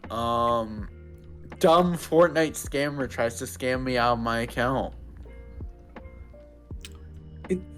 Fortnite was one of those games where I got aware of it like on the very first day, and then like I played it and it was like okay, and then a week after it was like everywhere, and I don't know what the fuck happened. Yeah. I made so much hate videos on Fortnite on my Fortnite channel. That's classic Like, though. Like every gamer hates on their own game. Like if they're reasonable. I've never seen a League player like League of Legends. You know what I mean? Like I've never seen a Call of Duty player like Call of Duty. They only like the old ones. The new one always sucks until another one comes out. Then they can like the old one again. No, but I mean, like, it was a lot. Like, oh yeah. Here's some more tells real quick. I lost because of 3.1 seconds. What? I got What? an accidental kill in Fortnite. I think I remember that video. I think it was because I had 3.1 seconds left on my chug jug. I was in the storm. Oh fuck. Yeah. Unfortunate. I got my first win on PC. My first time being Thanos. I forgot about that. Yeah, dude, Fortnite has become a fucking meme of itself. You know what I mean? Like I it's know, pure yeah. lunacy. Like there's Halo, Star Wars, NBA players, Naruto. It's like I think the weirdest part is when they did the Martin Luther King event, and then there was like Rick and Morty's going around. yeah. The most bizarre thing I've seen in my life. It's so But yeah. fucking strange. Like the hodgepodge of skins that they have and like licensing deals and partnerships. I cannot believe it. Like you can literally on one squad have LeBron James, Itachi, Master Chief, and like Spider-Man. You know what I mean? Like it's just fucking weird. Yeah. And Rick and Morty, There's some yeah, like quick- what the yeah. fuck? Here's some quick thumbnails from the channel. There's some pretty peak. Let's scroll down. Oh goodness gracious, Poxal. No. That is peak. Love it. Here's another one. I'm sorry, this is just so. I play Thanos. I can't believe this new update. Good lord. Oh my gosh, this one's so bad. How old were you though? This is like 15-year-old folks, so Yeah. Okay. First. maybe 14, maybe 14. Oh goodness. It's either 15 or 14-year-old folks. So. Okay. I used to be on Oh shoot, this one has my face. I used to be on like a Discord server for like small YouTubers, and like the server, I think it's still in the server. Just see how many people are in it. If I can see. I love that last one. I can't see. There's like over 1,000 people in the server for sure. Yeah. If not a couple thousand. But like, and 90% of them are like young kids that do this. Uh-huh. And I kind of get pissed. I used to get a little bit pissed on just seeing like so many. But yeah, Oh, what like, you're saying is, although younger Poxal would have bullied you for liking Yu-Gi-Oh, yeah. older Crash would have Bullied bullied younger you. Poxal. Yeah. For like Yeah. for doing YouTube. I like that. Yeah.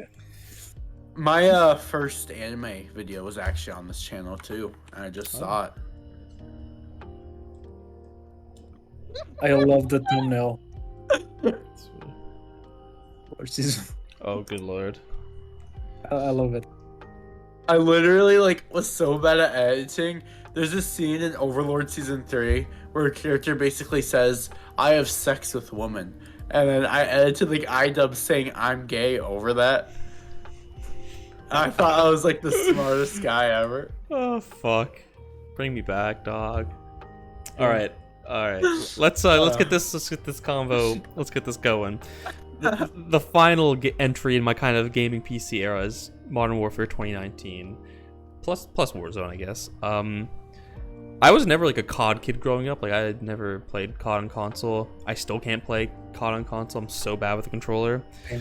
But I got into Modern Warfare 2019 because, you know, it come out that year and everyone else was hyping it up, so I got into it and I fucking loved it. Like the movement system, that is its peak. I fucking loved like the slide canceling era. Okay, I know fucking Scump wants the fucking slide canceling era to die. I don't. I like it. Okay, the movement is so fucking fluid. The gunplay felt amazing. Again, people want to complain about the maps because of the doors and it encourages camping, blah blah blah. I don't care. I like the map design. I think it's fun. Okay, I like what maps they chose to bring back. And even though since this game came out, there's been 3 major COD titles that I've bought all of and played all of. Like this is the one I go back to by far the most. I just like grinding out the camos. I think it just feels better. I like Black Ops Cold War for a good bit, but just the movement, you know, after Modern Warfare, the Modern Warfare engine was just too good. And then Vanguard, I'm so bored of that like World War II aesthetic. The grind was too much for like it was all the guns went to like level 74. They had a million attachments. It was overwhelming, but you know, the 5 attachments from Modern Warfare 2019 just right. You know, there's just enough variety. The grind wasn't too long. And yeah, I don't know, it's fun first person shooter. Go around. Boop boop boop boop boop boop. And again, Warzone was an excellent battle royale. I miss Verdansk. I fucking hate Caldera. I never play Warzone anymore because of that, but yeah, I don't know. Yeah, my experience with Call of Duty is mostly like single player. I was actually looking to see if my favorite Call of Duty made it into my 3x3 because it is very close to my top. And that one is Call of Duty 2. The original one. Not the original one, I guess it's the sequel. Like, I really love that one. That one called something like Red or something like that. I think it has the word red in it. I think there is one, I think, which is like really early on. Which I'm not sure if it's a remake or something. Red Big One of the first one. Oh no. Okay, so Red Big One is it's the PS2 version of Call of Duty 2. Okay. Oh, okay. So I have that. Yeah. I don't know if it's the same as the PC version or not. The one I had was the PC version. I don't know. I spent so many hours in that shit. It was so good. Mm-hmm. I'm surprised that Doofy put the new Modern Warfare in there. Well, I've never played the original older ones. The older one's really good as well. Like those are the last Call of Duty that I played, I guess. The Modern Warfare 1 and 2. Yeah. And they were really good as well. Well, wait, I lied to you guys. Did you play World at War? I lied to you guys. I did play Black Ops 1 and 2 and Modern Warfare 1 and 2 on PC. Like I just get to play them like customs with my friends, but they're fun. But obviously, I'm not getting the full experience from that time. You know what I mean? I'm not getting you kids wouldn't survive in the old Modern Warfare lobby. Like I'm not right there. You know what I mean? So I don't have the full experience. Yeah. Black Ops 2 would be like a nice second contender. Like again, the guns, the maps. Yeah. It feels pretty decent. For me, movement's not there though. I don't like old COD movement. Too clunky.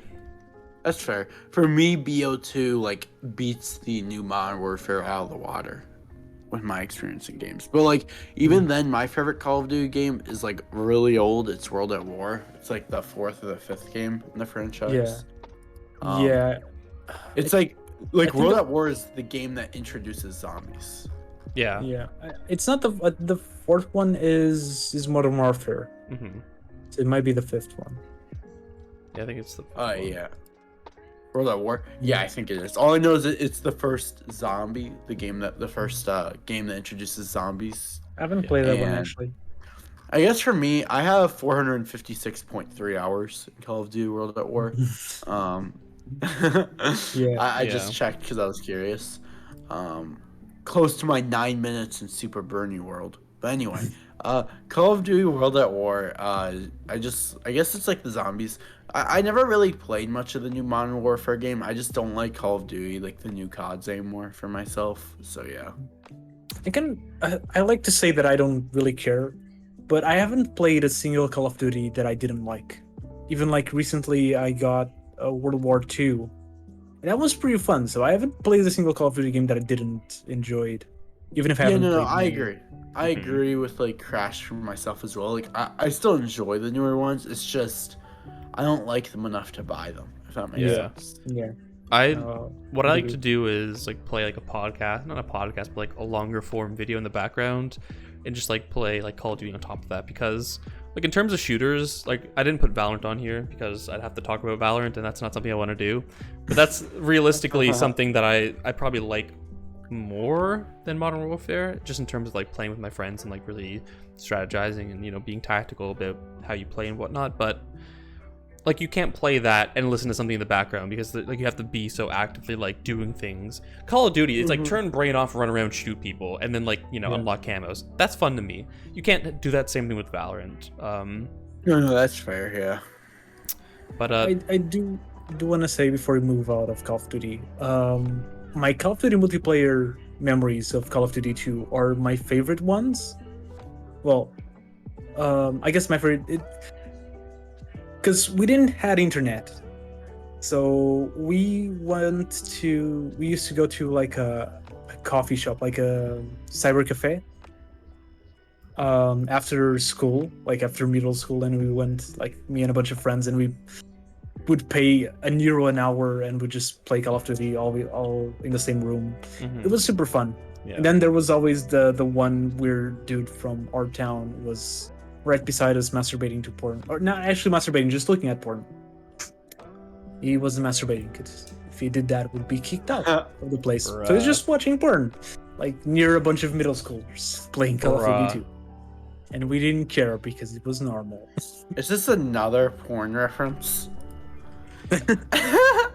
Anyways, moving the conversation along into the bottom row, Super Mario, like the original one. I have that there for no other reason than it's one of those games that I think is romanticized by a lot of people because it's like an early game. They have fond memories of it, and it's a solid game overall. But for me, my big kick with it was when it was on the Switch NES store. What is it called? Like when you have the online membership, you get like the Switch library or something, or the NES library. It was so this was on there, and so me wanting to be a part of like the people that like were nostalgic about the game, because I mean I did play it as a kid, but like it was like whatever, it's fucking Mario. So me and my roommate, again in undergrad, would just like hang out and play Mario, and it was just like a super fun kind of bonding experience that I'd romanticized myself for a while because I've seen how people talk about it, and I just kind of wanted to live that life again, and we did. We had in my very small like little dorm room, so, like one of the girls on our floor had like this couch, and she was leaving, so she, guys want the couch? I'm like, yeah, we want the fucking couch. So in my small ass little room, there's like the fucking like the bed, and then like immediately next to it is like this sofa, and immediately next to it is like this couch with a TV, and we would just like get on the couch and like play Mario, just take turns doing levels, and it's fun. It's so fun. It's a Mario game. I'm not talking about it any more than that. I avoid Nintendo titles usually outside of like Pokemon, because this is a perfect example of a fan base ruining not just a fucking franchise, but a whole series of franchises, okay? I had to spend my life growing with cringy fucking Nintendo kids, right, who love Mario, love Zelda, and that totally turned me off from all those games. I've played some Mario on my own. Like I like Super Mario Sunshine. Never played Galaxy. Played a bit of Odyssey. It's all right. Sunshine's probably my favorite of the 3D ones, but it's just like I'm so turned off because of the fucking obnoxious fan base. I didn't have too much consoles, Nintendo consoles. The only ones I had Wii, but I never played anything. I think we've talked about this. I didn't play much of Wii, and then I had the DS, which I played a lot of DS games, but most of them were like Phoenix Wright, Sonic. They weren't. I never was into Nintendo franchises until I got the Switch very recently. I think I got the Switch like a year ago, so I've been experiencing like Mario Odyssey and Mario 64. I kind of want to get into Kirby, because I got the Kirby for the 3DS. Yeah. And I enjoyed it, and then I lent it to my girlfriend, and she loved it. So we kind of want to get the new one. Yeah, same. The Metroid looks super fun, but my problem is that they are always super expensive. Like me and my girlfriend, we got Super Mario Party. We got Super Mario Party, Super Mario Odyssey, and Zelda: The Breath of the Wild, and that was like $150 for the 3 games. It's super expensive. Nintendo games don't go down in price. A lot of times they stay between like $50 to $60, and it's just insane. It's $90 for a single Nintendo title here. Like AAA titles in Canada are $90. Jesus. How is it? It's only 60 or 50 over here. Yeah. Yeah. Is it 50 or isn't it $59.99? Well, it's 60, but Walmart sells Nintendo games $10 cheaper. So really nice. Shit. Yeah, so they're 50 at Walmart. Yeah, AAA titles here are $90. It's literally in dog shit insane. Like it's save me, someone please. And it doesn't even make sense to me because our money's worth less. Why are you gonna give us larger prices when our currency's worth less than yours? Like this shit doesn't make sense. Okay, I'm not an economist, but this shit just don't add up to me. Okay. Fuck. Wait, so 90 Canadian dollars. Yeah, so you guys are still paying more because 90 Canadian dollars equals 69 US dollars. Oh, so that's kind of more. Maybe they just want to make a hentai reference. Yeah, I guess so.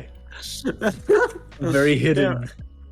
Because I remember, I heard this big drama that like in America AAA titles were going up like $10, and I saw the price difference, and I'm like, dog, like I've never seen a game so cheap in my life. That's practically on sale as far as the Canadian dollar is concerned. It's insane to me. Yeah, because like, yeah, your currency's worth a little less. It would make sense if it was like 60 US dollars in Canadian dollars, you know? Yeah. Like that would make sense at least. But it's not even that. It's more than that. Because I can get games for $50 at Walmart, like I said, which for you would be 65 Canadian dollars. I'd be more than happy to pay that.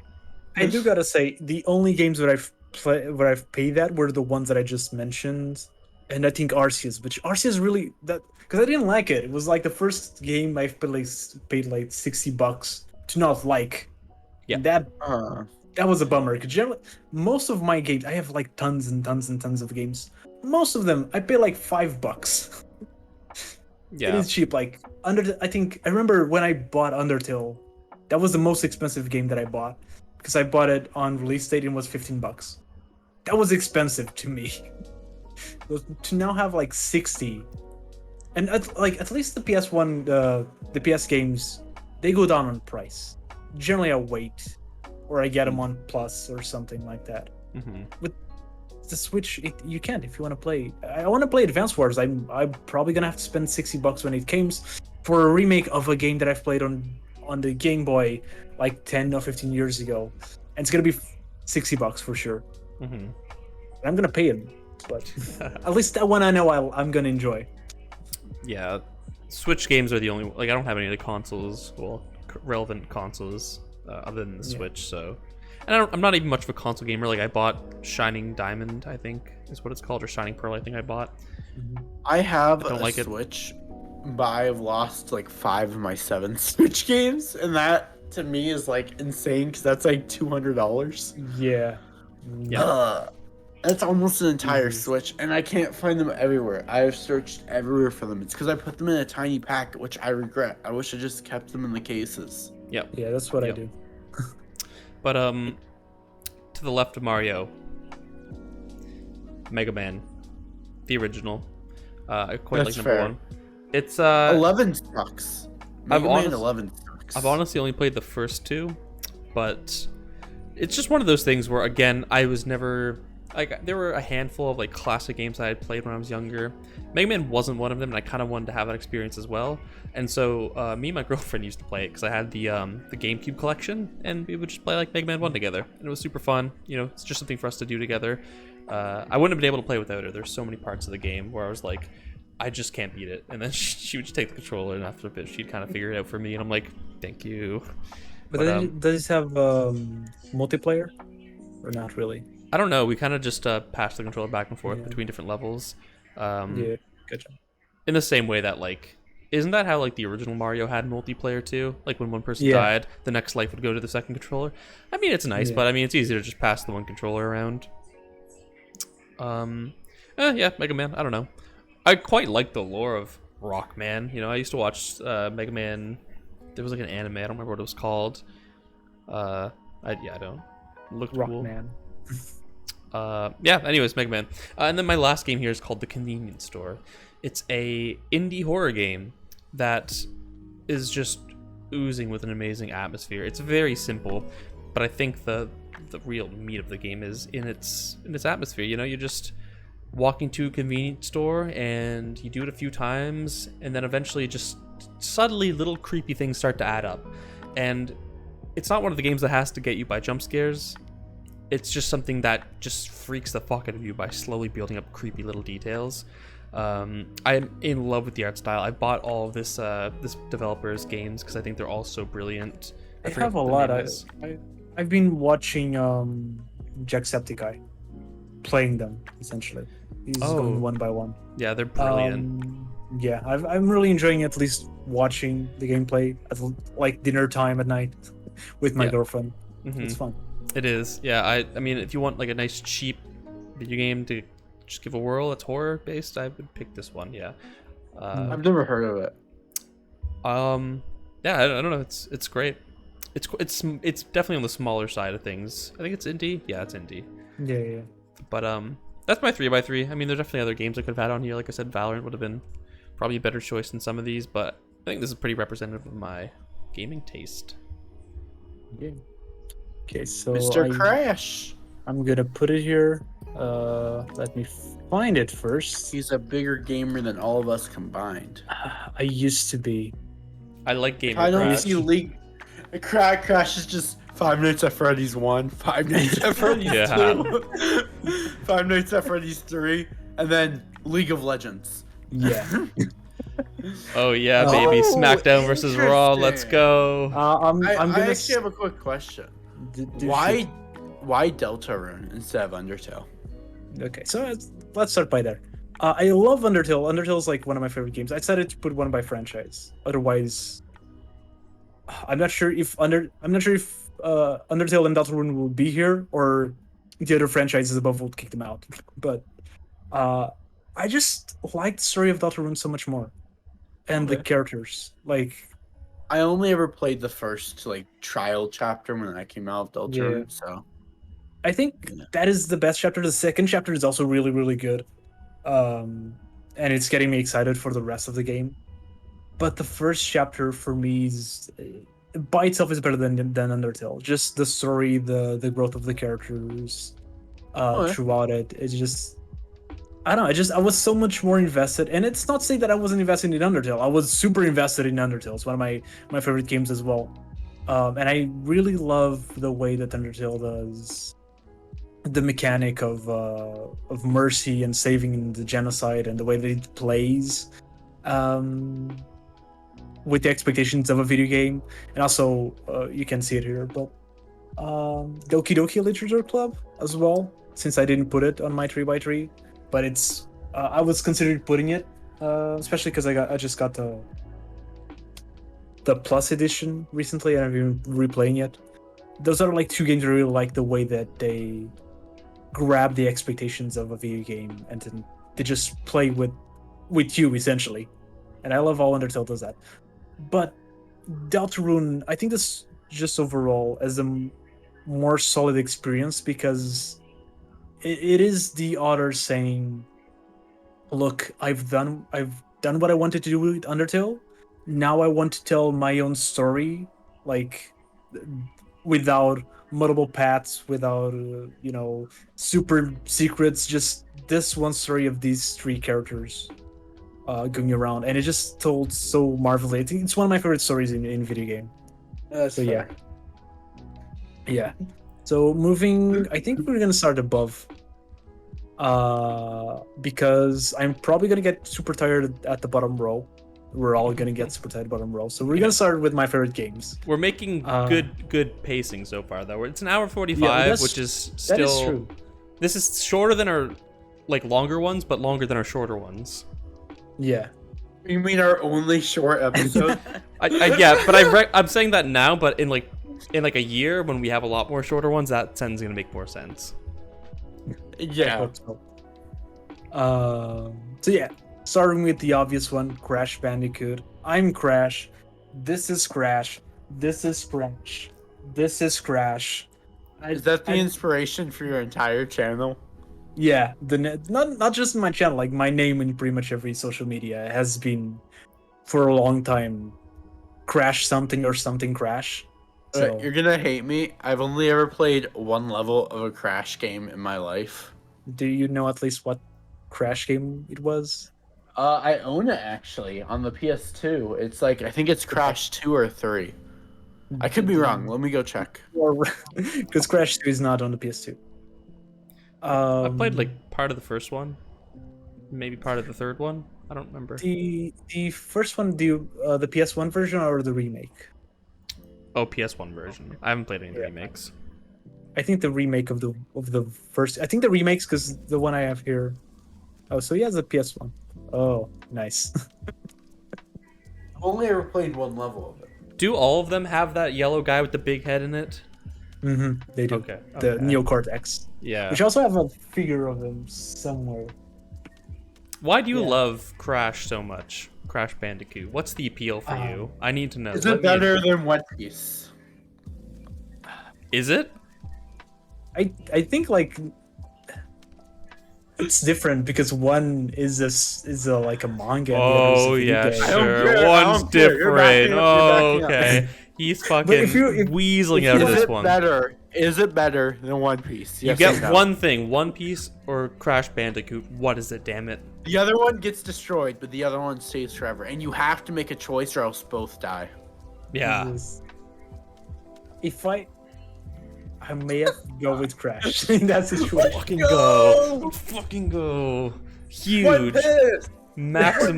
Dude, One Piece fucking sucks. We've just Master Crash doesn't even like One Piece. Remember, kids, it's Master Crash, not Masterpiece. So, mic drop. Alrighty, the big three is now Bleach, Naruto, and Crash Bandicoot. I like. I do gotta say, like the one I have here, you may think by the title that is the first one, but it is not. The one I have here is the remake of the Ancient Trilogy because it's a real nice way for me to cheat and put the first three. I would have let you put the whole franchise, to be honest. I'm fine with that. I wouldn't because it's like the first three are the ones I like, and 4 Crash Bandicoot 4, the new one, amazing video game. But between like 1997 and 2007, the video games have been either okay or bad. Like, so the franchise as a whole is not that good.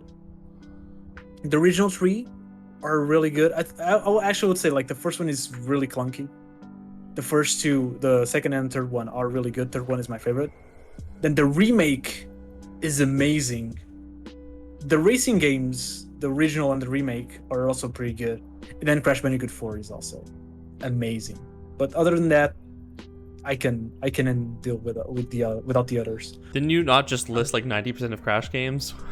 No, I did not. There's Wrath of Cortex, there's Sweet Insanity. There's like 3 or 4 racing games other than the first racing game and the remake. There's Boom Bash, there's Crash Boom. Okay. No, there's Crash Bash.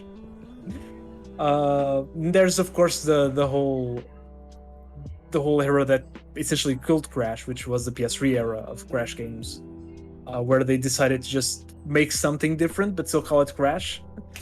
So there's a lot of like Crash games. But yeah, like the first ones are where it's at, and like of course the remake is just an updated version of them, which is why I picked that one.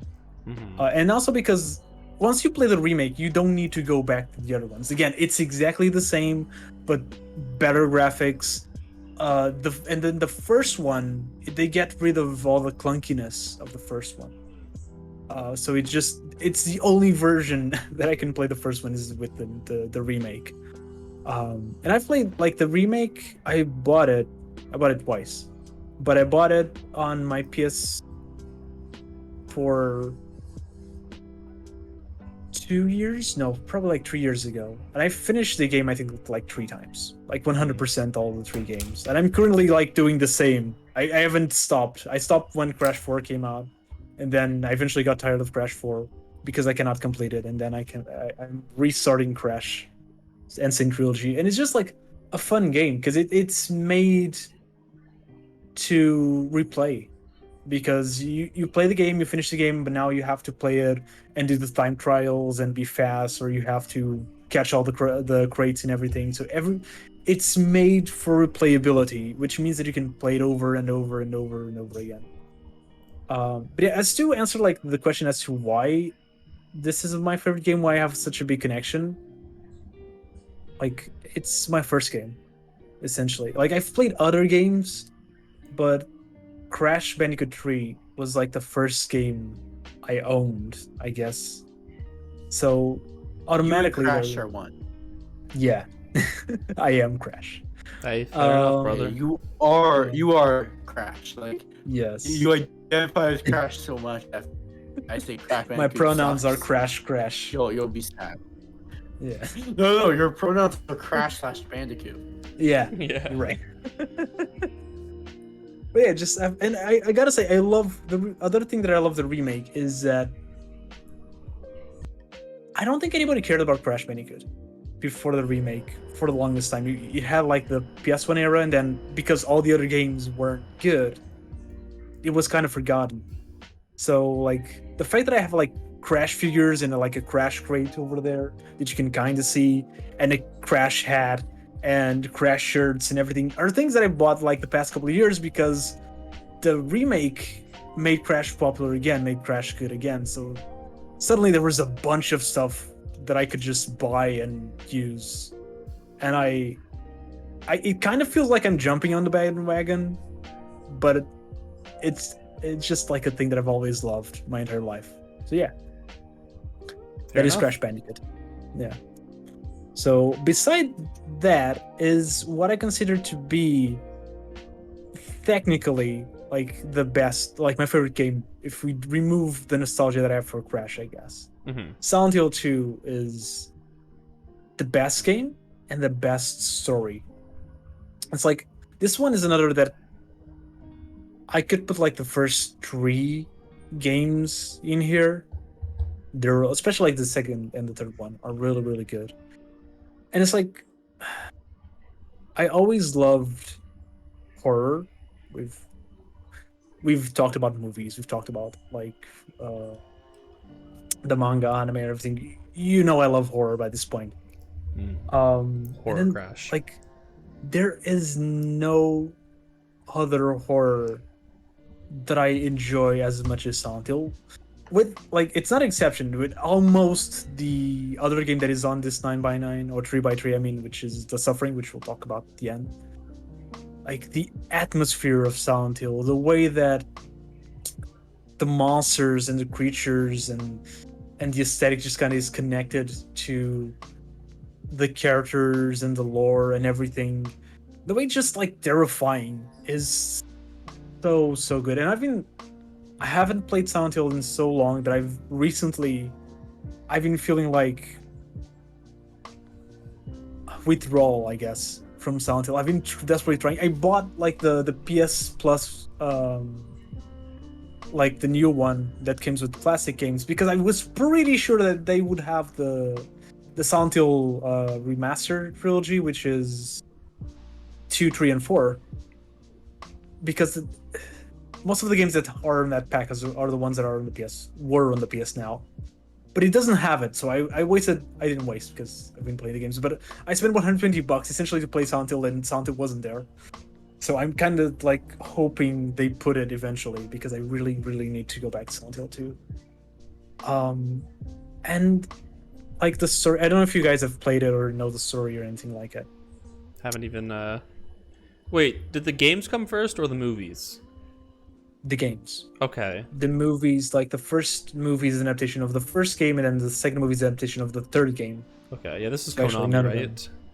Yeah. Okay, yeah, no, never played or watched or consumed anything. Just got Silent bummed Hill. out. Who, me or you? No, me, I just got bummed out because you mentioned it's Konami. Oh, yeah, sorry. Probably never gonna see another Silent Hill. If you go like to the Reddit or Facebook communities of Silent Hill, which I'm in a couple, everyone's like bummed out. Just people like, there's gonna be a new Silent Hill. Oh, it's not. I've heard rumors there's gonna be a new Silent Hill. There's gonna be a new Silent Hill announced on E3. Oh, it's not. It's been here. They've been doing this for like since PT came out, which I think was like 2016 or something. Jeez. Yeah. So they've been getting really desperate for a new Silent Hill. I don't care if I see. I just want a way to play Silent Hill 2 again. Yeah. That's all I want. That's almost as bad. Well, probably worse for you, but it's almost as bad as like, oh god, how often do we hear about Sonic Adventure 1 remakes? You know what I mean? Like, yeah. I feel like those are always cropping up, and I actually get optimistic every now and then, but then it's like they announce fucking Frontiers or like another remake game, and I'm like, or not a remake, but like a compilation of 2E games. I'm like, oh, I don't care. I want a remaster version of Sonic Adventure 1. Yeah, but like at least with Sonic, if you want to play Sonic Adventure 1, you can just buy it on Steam and play it. True. It's not expensive. I have it. But it was like $2, I think. Mm-hmm. With Silent Hill, if you want to play Silent Hill 2, you have to have an Xbox or a PS2 and the original game, or a PS3. You may have the PS3 and the HD remasters, which at this point I will play them, but even those are really badly remastered. How so? What makes them bad? What makes them bad is that they lost the code for Silent Hill 2 and they got kind of lazy at remaking the game because it's supposed to be an HD remaster and not a remake. Oh. So there's like some textures and stuff that is just like completely bugged. And I mean, I've played a little bit of the remake, of the remaster. It's not as bad as I think people say it is. But there are like, one of the key things on Silent Hill is the fog. Mm-hmm. And the fog is really bad. There's like scenes in Silent Hill in the game where the fog is gone. And because the fog is a thing that is consistent throughout the original game, there are parts where they didn't put anything because the fog will cover them. And if the fog isn't there, you're gonna see like empty zones that you weren't supposed to see. Yeah, things like that. I looked up a comparison. I'm seeing it now, and it's pretty fucking awful. Yeah. So yeah. Unfortunate. But yeah, so like going back to the story. So essentially Silent Hill 1, 3, 4, and I think all the others, and Origins as well, revolve around the cult of like a cult that exists in Silent Hill, and then they made ritual cult things, I guess, and then everything went to shit, essentially. So all the other games essentially are some kind of associated with because it's sacrifice a little girl, and most of the other games are related to that little girl in some kind of form, and how she wants, she's kind of pissed that she's been sacrificed. But Silent Hill 2 is a little bit different, because Silent Hill 2 is not about the cult at all. It's still on Silent Hill, but it's like about this guy who got a letter from his wife saying that she was in Silent Hill, but the thing is, his wife died 3 years ago. And so he gets like so. That's like the thing. When I heard it, it's kind of dumb to me, because it's like, if I got a letter for someone who died, I would be like, oh, I get it. I guess it got late or something. But the guy decides to go to Silent Hill anyways to see if he knows it's like he's probably not gonna find her, but he goes to Silent Hill to see if he can still meet her.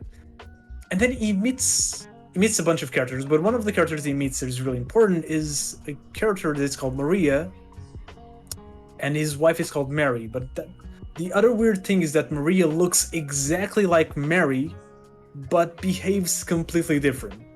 And they're like different characters, but look exactly the same. And so that is like one of the weird things that happen on Silent Hill, other than the monsters. And the more you go through the story, the more you start to figure out that the death of his wife is not as clear cut as it seems, And at this exact same time, you start to see that like this guy is not as innocent as it seems. You start like learning because she was sick, like she died of, I think it was cancer or something, and he had to be there with her while she was getting worse and worse, and till the point where she died. And the game starts like framing him as like this poor guy who had to deal with this, but then you start like learning, like, I guess understandably so, but he was getting like pissed at how sick she was, I guess. And now I don't want to reveal how the story ends and like all the little details that you learn, but you start like getting this picture that the character that you're playing is not like a nice dude. And the other cool thing that they never tell you in the game, you can kind of get some hints, is that the monsters that appear are some way related to the characters. So for example, and one of the most disturbing things in the entire series is you have to save one of the characters from a monster that looks like a bed with 2 volts on it, and the monster is called Abstract Daddy, and it's her monster. So yeah, you kind of start getting a picture of all like the monsters relate to the characters, and once you start like associating with the monsters, like that monster appears once with her, but like the monsters that appear more commonly around your character, you start getting like a sense that these characters are like, this monster is a little bit like sexual. So yeah, and of course there's the classic, the pyramid head, which is also reflecting of the character, which it gets kind of ruined with other games because the monster got so popular that they wanted to make him come back in the movies as well, without having that same context that he has on the first game, on that game.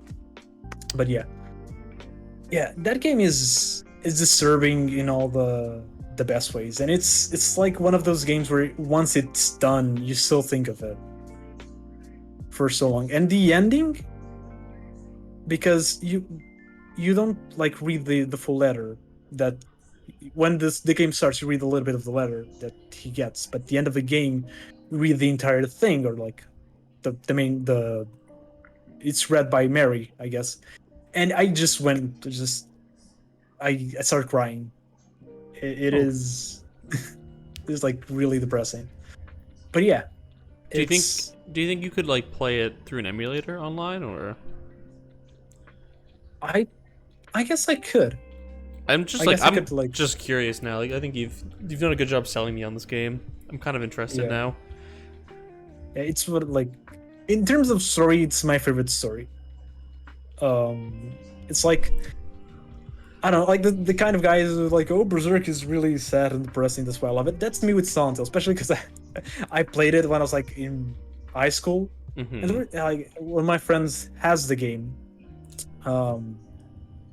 Like I still could ask him to lend me. I think I did recently, and he said he was on his mother's house, which is why I didn't. But it's so hard because even if he lends me the game, I'm probably gonna have to find a way to play it. And I have a PS2, but it doesn't play on my television. So that's lame. Yeah. I'm interested in this game now. I'm gonna do some looking. Yeah. So I think that's the most I'm gonna talk about a video game on this list. The next one is Portal 2, which I don't know if you guys have played Portal 2. I have. I've dedicated some time to this game. It's so fun. It is. I never got like super far in it, but it's just a cool concept, and it's fun. It's fun to play around in. That's it. In like the first one. The first one, I really love the first one. It's fun and it's funny. That's the two things. It's fun to play, and the characters are really funny. Like, Portal 2 just dials everything up. Like, you have more lore, you have more characters, you have like more mechanics. Mm-hmm. And I just love it. And the sense of humor is just perfect to me. I love GLaDOS is like one of my favorite villains. She's just hilarious, especially when she's the potato. I don't know if you got into that part, but I also watched like a bunch of lore videos on it, so Yeah. I don't know if I would have played to that part, but definitely got to it. Mm. I like a lot of the atmosphere of a lot of these Val games. You know what I mean? Like Team Fortress, Yeah. Half-Life. There's just some kind of charm to how Valve creates their games. yeah. Counter-Strike, But I've never- LOL. I never really gotten into Half-Life. I kind of wanted to because I really love Portal. But I don't know. It's missing that sense of humor and that atmosphere. Yeah. Not really atmosphere, but that particular style that Portal has that I just absolutely love. Yeah, it's definitely different, but like I played Half-Life 1. I didn't finish it, but like I played a good bit of it. I just love the way it looks and feels. Like it's just such a immersive game. I think my first Half-Life was Half-Life 2 chapter or episode 1 or something like that. Like I had it on Xbox. It was much more refined than the earlier Half-Life, but I definitely prefer like the earlier kind of, I don't want to say clunky, but you know, more, I guess, just earlier art style of Half-Life. It gets, I feel like there was a time in video game development where like everything just started looking way too similar, and Half-Life 2 episode 2 was just like, it was there where like it looked the same way like Saints Row the Third models looked or GTA 4 looked, like with very little variation. A lot of these games were very indistinguishable at parts. Yeah, I think that was the end of the PS2 / the PS3 era, I guess. Yep. Of video games. Because I remember, well, I guess I kind of did this with the PS2 as well, where I looked at the graphics when the console first came out. I was like, this is like perfect. And of course, looking back at PS2 games, I was insane. But even the PS3, like, of course, the PS4 and even the PS5 games look so graphically superior. But if graphics that peaked at PS3, I don't know, they look good enough. Yeah. I don't need like that much improvements, honestly. Yeah, I'm with that. And it kind of ruins like Mario Odyssey. I mean, the game is fantastic, but the way that they also they try to keep Mario the same, but also have like realistic hair and things like that is kind of weird. Yeah, for sure. So yeah, I was looking at you and then you turned the camera, so suddenly I was looking at me and that startled me. Yeah, my bad. I wasn't expecting that. Yeah, my girlfriend just walked by, so I'm like, I'll do you the courtesy. Other times I've just let her like walk back in the blur, but yeah. Yeah, that's kind of like what I want to say about Portal 2 is like the biggest thing to me is that the sense of humor, it just matches me. So yeah. The next one is Ace Attorney, and it's kind of like the exact same. Ace Attorney, just like the humor on it, like the story on it, is just so bonkers. That is perfect. Like I don't know if you guys have ever played at least one Ace Attorney. No. You guys have to. It's so good. And Ace Attorney is like my favorite franchise, in the sense that it's the only franchise that is like, I think like 8 or 9 games in. I would say like all of the games, or at least all of the main games, like the 6 main games or like the 8 main games, are perfect. Like all of them are really, really good. Then the spin-offs are not really, really good. They're just like pretty good. So there's not a bad game in the entire franchise. So yeah. The one I picked to be here is the Trials and Tribulations, which is the third one. And the reason why I picked that one is because most Ace Attorney games follow one path, which is like they have 4 stories, so 4 cases. The first one is a tutorial, then you have like 2 solo cases, and then you have the final one, which connects back to the tutorial. So the things that you thought happened just get some. There's more connection there. But what I like about both the third game and the 6th game is that they are fully connected. Like the cases, even if they don't like it at first, the last case connects with all of the others, and that makes like such not only makes the story so much more fluid, but makes the endings of these, which are normally already so intense, because you're there like trying to figure out who's guilty, just like the game is just full of energy always.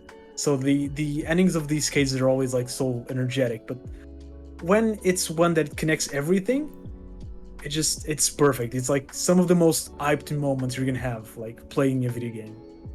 So that's why I love the third one and the sixth one, and I'm for sure gonna love the Great Ace Attorney 2, which is one I bought but haven't played, because I've played the first Great Ace Attorney, and like the story, that one is like a complete single story almost, and then it doesn't end. Like Great Ace Attorney 2 is a direct continuation of the exact same plot, in a way that none of the other games are. So I think the ending of that one, at least I'm hyped for the ending of that one, because I think it's going to be like a nice culmination of it. Okay. I can hear you, Boxel. I'm not sure if you're trying to say anything. My mic's been muted this whole time.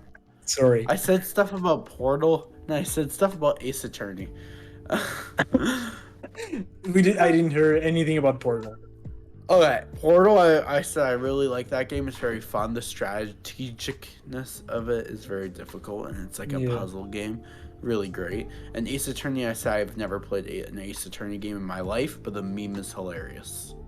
The memes are really fun. It's one of those games. Yeah. And it's one of those cases where you can kind of get it. It's kind of like JoJo, where you can kind of get it by the memes. And like the energy of the game is just so memey anyways that you're probably gonna enjoy it if you enjoy the memes. Yeah. I'm so upset my mic was muted and lost like 20 minutes. I also got into my Grand Fantasia account and I logged in and I downloaded the game. Pretty cool. I thought we were just like either tired or just didn't have anything to say. I did find it strange you were like silent for a long time. I muted my mic because I think I had to cough or something, and I unmuted it because it's just a tap. Like, yeah. Mine isn't. So. Yeah, I need to get one of those. But yeah, that's Ace Attorney. Again, one of my favorite franchises. Really, really fun. We've talked about Deltarune. We've talked about Sonic Adventure. So the bottom row, I don't know. I had too many games to put on the bottom row, so I think like the first 6 are like my favorite. Yeah. But Spider-Man, I've been like completely addicted to this one recently.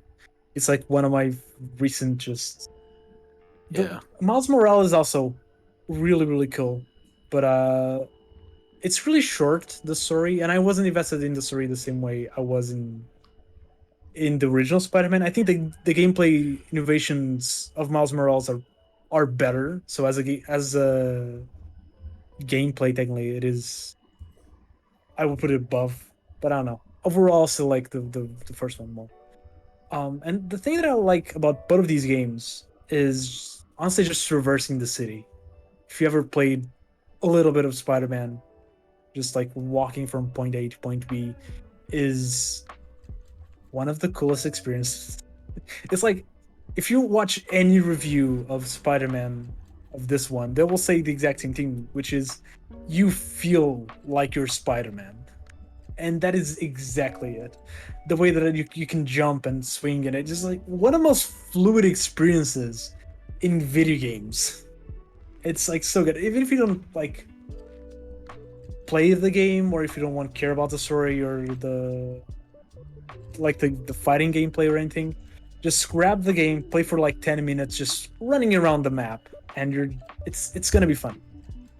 I ask everyone to do that. And you left in the dust. It's on fire. You said Miles Morales, and I started laughing because I only know that name. I mean, obviously I knew who Miles Morales is, but like, I associate it much deeply with you and my server. I wonder why. Yeah. I'll Maybe I'll just leave it up in the air as to what that means. Doofy, it's been a while since we've gotten a Doofy upload. Yeah, it's been over That a is month. true. I want a Doofy upload. Once I finish my thesis, I will upload. You should prioritize uploads over your thesis. Yeah. Unlikely, bucko.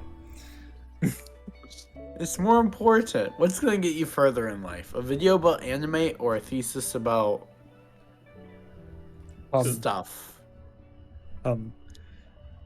Neither. Ooh. Both will equally fuck me. Can I tell you a story about philosophy? Sure. Yes. Enlighten me. Crash. No, I'm not gonna lie to you. It's a dumb story. Like I was in high school. I was in a. Is it about the school. Is it about No. finding the Philosopher's Stone? No, it's dumber than that. It's just a dumb story of my philosopher teacher once in high school. It was just like so random. I think I was. First of all, I had 2 philosopher teachers, and both of them were absolutely insane. We tend to be. We tend to be. Yeah. Yeah. So I don't know. I think I was just minding my own business, listening to the class. I wasn't like making noises. I was paying attention. I wasn't sleeping. I don't know. Like the teacher just turns to me suddenly and asks me, "What does your shirt say?" And I look at my shirt. I still remember perfectly what my shirt said. I was like, "It says Brave Soul." And she was like, "What does that has to do with hum or whom?" Because it was like the philosopher they were like learning about. Oh, David Hume. Hume, or yeah. Okay. So I was like, nothing. Like, so where do you have that shirt? Like, I it's just a shirt. Such a weird, I don't know, little moment that I had. Yeah, that's fucking weird.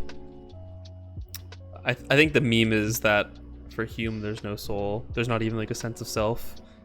All we have is like the string of impressions that's it. There's nothing underlying it more substantial for Hume. But so I guess the fact that you'd even dare to bring up the soul in a class about Hume was maddening. Yeah. I don't. She never explained. I was just left confused for I don't know, like 12 years till this point. Yeah, dude, they're fuck. I remember this one time in like Intro to Philosophy when I first got into it. My professor was asking us like one little question about Descartes, and we couldn't figure out the answer. And he literally just stopped the class. He's like, "I'm not continuing until someone figures out the answer. How do you know you're?" I think the question was, "How do you know you're sitting on the chair without appealing to senses?" And he would literally just like went systematically through everyone, and I'm like, "You can feel it when you're sitting down." And he's like, "Feeling is senses," and I'm like, "Fuck, I really thought I had it." And like literally the class ended. He's like, "All right, we're continuing this until somebody gets it next time." And then we came back, and like again, the first half of class, like he's just going around. No one could figure out the fucking answer. I'm like, They never tell you. I think we did eventually get it because he was pretty like. I think someone got it, but yeah, philosophy professors are fucking weirdos. They are. At least like again the 2 ones that I did have. I was really bad at philosophy. Like me and my friends, like we were the polar opposite. We're not polar opposites. But like I had like positive in all classes except philosophy, and he cheated the system. He knew how to just write, because it wasn't like he was a philosopher or anything like that. He just knew how to write a lot. He just figured out the meta of passing the exam. So he flunked at every single class except philosophy. Nice. Then he moved courses. So. He aced where it matters. Damn it. Yeah. It wasn't. I don't know. This is not me calling my friend dumb, by the way, because I don't know if he watches this. But if he watches this, he's gonna find me and punch me in the face. Cause he... For outing him. Yeah. on the world's biggest anime podcast too, of all places. Yeah. Watched by millions and millions of people. Yeah. So where? That was Spider-Man. That was Spider-Man. I think I've said everything that I wanted to say. I'm probably gonna have even less for SmackDown vs. Raw. Most of this, probably you're gonna like figure out that if I picked SmackDown vs. Raw 2007, instead of like any recent one, you're probably gonna figure out it's nostalgia, right? Yeah. So yeah, in middle school we used to go to my friend's house, and we used to play like Smackdown Retro. We started like with the original Smackdown Retro, then I think it was like 2006, 2007. Yeah. And a little bit of 2008, but at the time was when I finished middle school, moved to high school, then he moved to another one, which kind of like drift off. Mhm. Then he got buffed and punched. Well, he didn't punch me, but he could have if you want. Okay. But yeah, we used to go there, and it was like super fun. And then the one I had, I actually think he lent me, and because we just drift off, I have like a bunch of his games.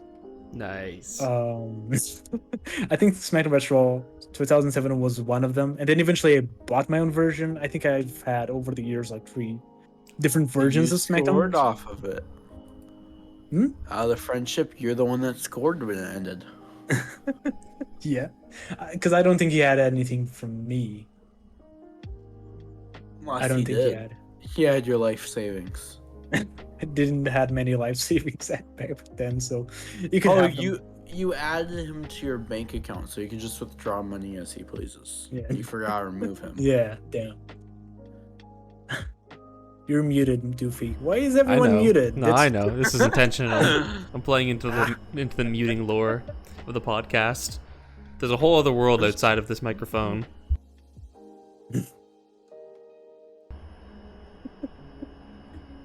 But yeah, I like creating my own wrestlers, man. I had so many female I- wrestlers in those games. Yeah. I think this had one of my favorite rosters as well, because this was the era where I watched the most. You know, I had Triple H, Shawn Michaels, and then like I don't know, Rey Mysterio, Big Show, Kane, Undertaker. I'm like probably all of these are on the new games as well, but I don't know. Yeah. I really like the roster. And I really like one thing that I think the new ones have kind of expanded too much to a point where I can't enjoy them anymore. Mhm. Which is like the general manager mode, where you'd be like in charge of like making storylines and setting up the show and who fights who and buying the roster. And then because this was SmackDown versus Raw, you had to do better than SmackDown, because I always picked Raw because SmackDown sucks, as one do. SmackDown sucks. Raw for the win. I'm not sure if it was because they were the red ones. And I like I wanted SmackDown to be better so much, but it's just like fucking you're dreaming if you think it'll ever be better than Raw. Now there's a lot of people who actually prefer SmackDown. At least like certain eras of SmackDown. Yeah, there might have been. Well, I was also like big into wrestling the 2007, 2008, 2009 kind of era. I think SmackDown was like pretty solid in that time, but Yeah, definitely. more and more like it just assimilated everything to Raw, and then SmackDown was like the sideshow. Yeah, because Raw was always like the main show for them, because it was the first one. It is. What's its record? It's the longest weekly. Yeah, something. I think it's the longest weekly show. Yeah, something like ever. that. It's pretty nuts. Because I think it's longer than Simpsons, which is probably the only competition it has. Yeah. But it's insane the fact that it has had an episode every single week without a break since like the late 80s or something. Fucking crazy, man. It's absolutely insane. But yeah, like I've gotten the WWE Network, which is kind of like the Netflix of WWE, and one could potentially just like start watching the first episode and just go through all the stories and then watch the pay-per-views as they happen and everything, because everything is there. The library is huge, but it's so big you lose a lifetime. Is it watching it. How unaltered is it? Because, for instance, do they have any footage like Chris Benoit, or have they removed that? They have it. The only thing that they it's not that they change. It's like if you want to search like Shawn Michaels matches, you can search every single match Shawn Michaels has had, but you can't do that for Chris Benoit. What about like China? Even if you go, I think China you can. Okay. Yeah. Because they put China on the Hall of Fame. That's good. Yeah. So yeah, Chris Benoit, they just kind of like erase him. But could you still find his fights there? You would just have to find him through the actual episodes he was fighting in, or is he actually just not there? Okay. No, you just can't search for it.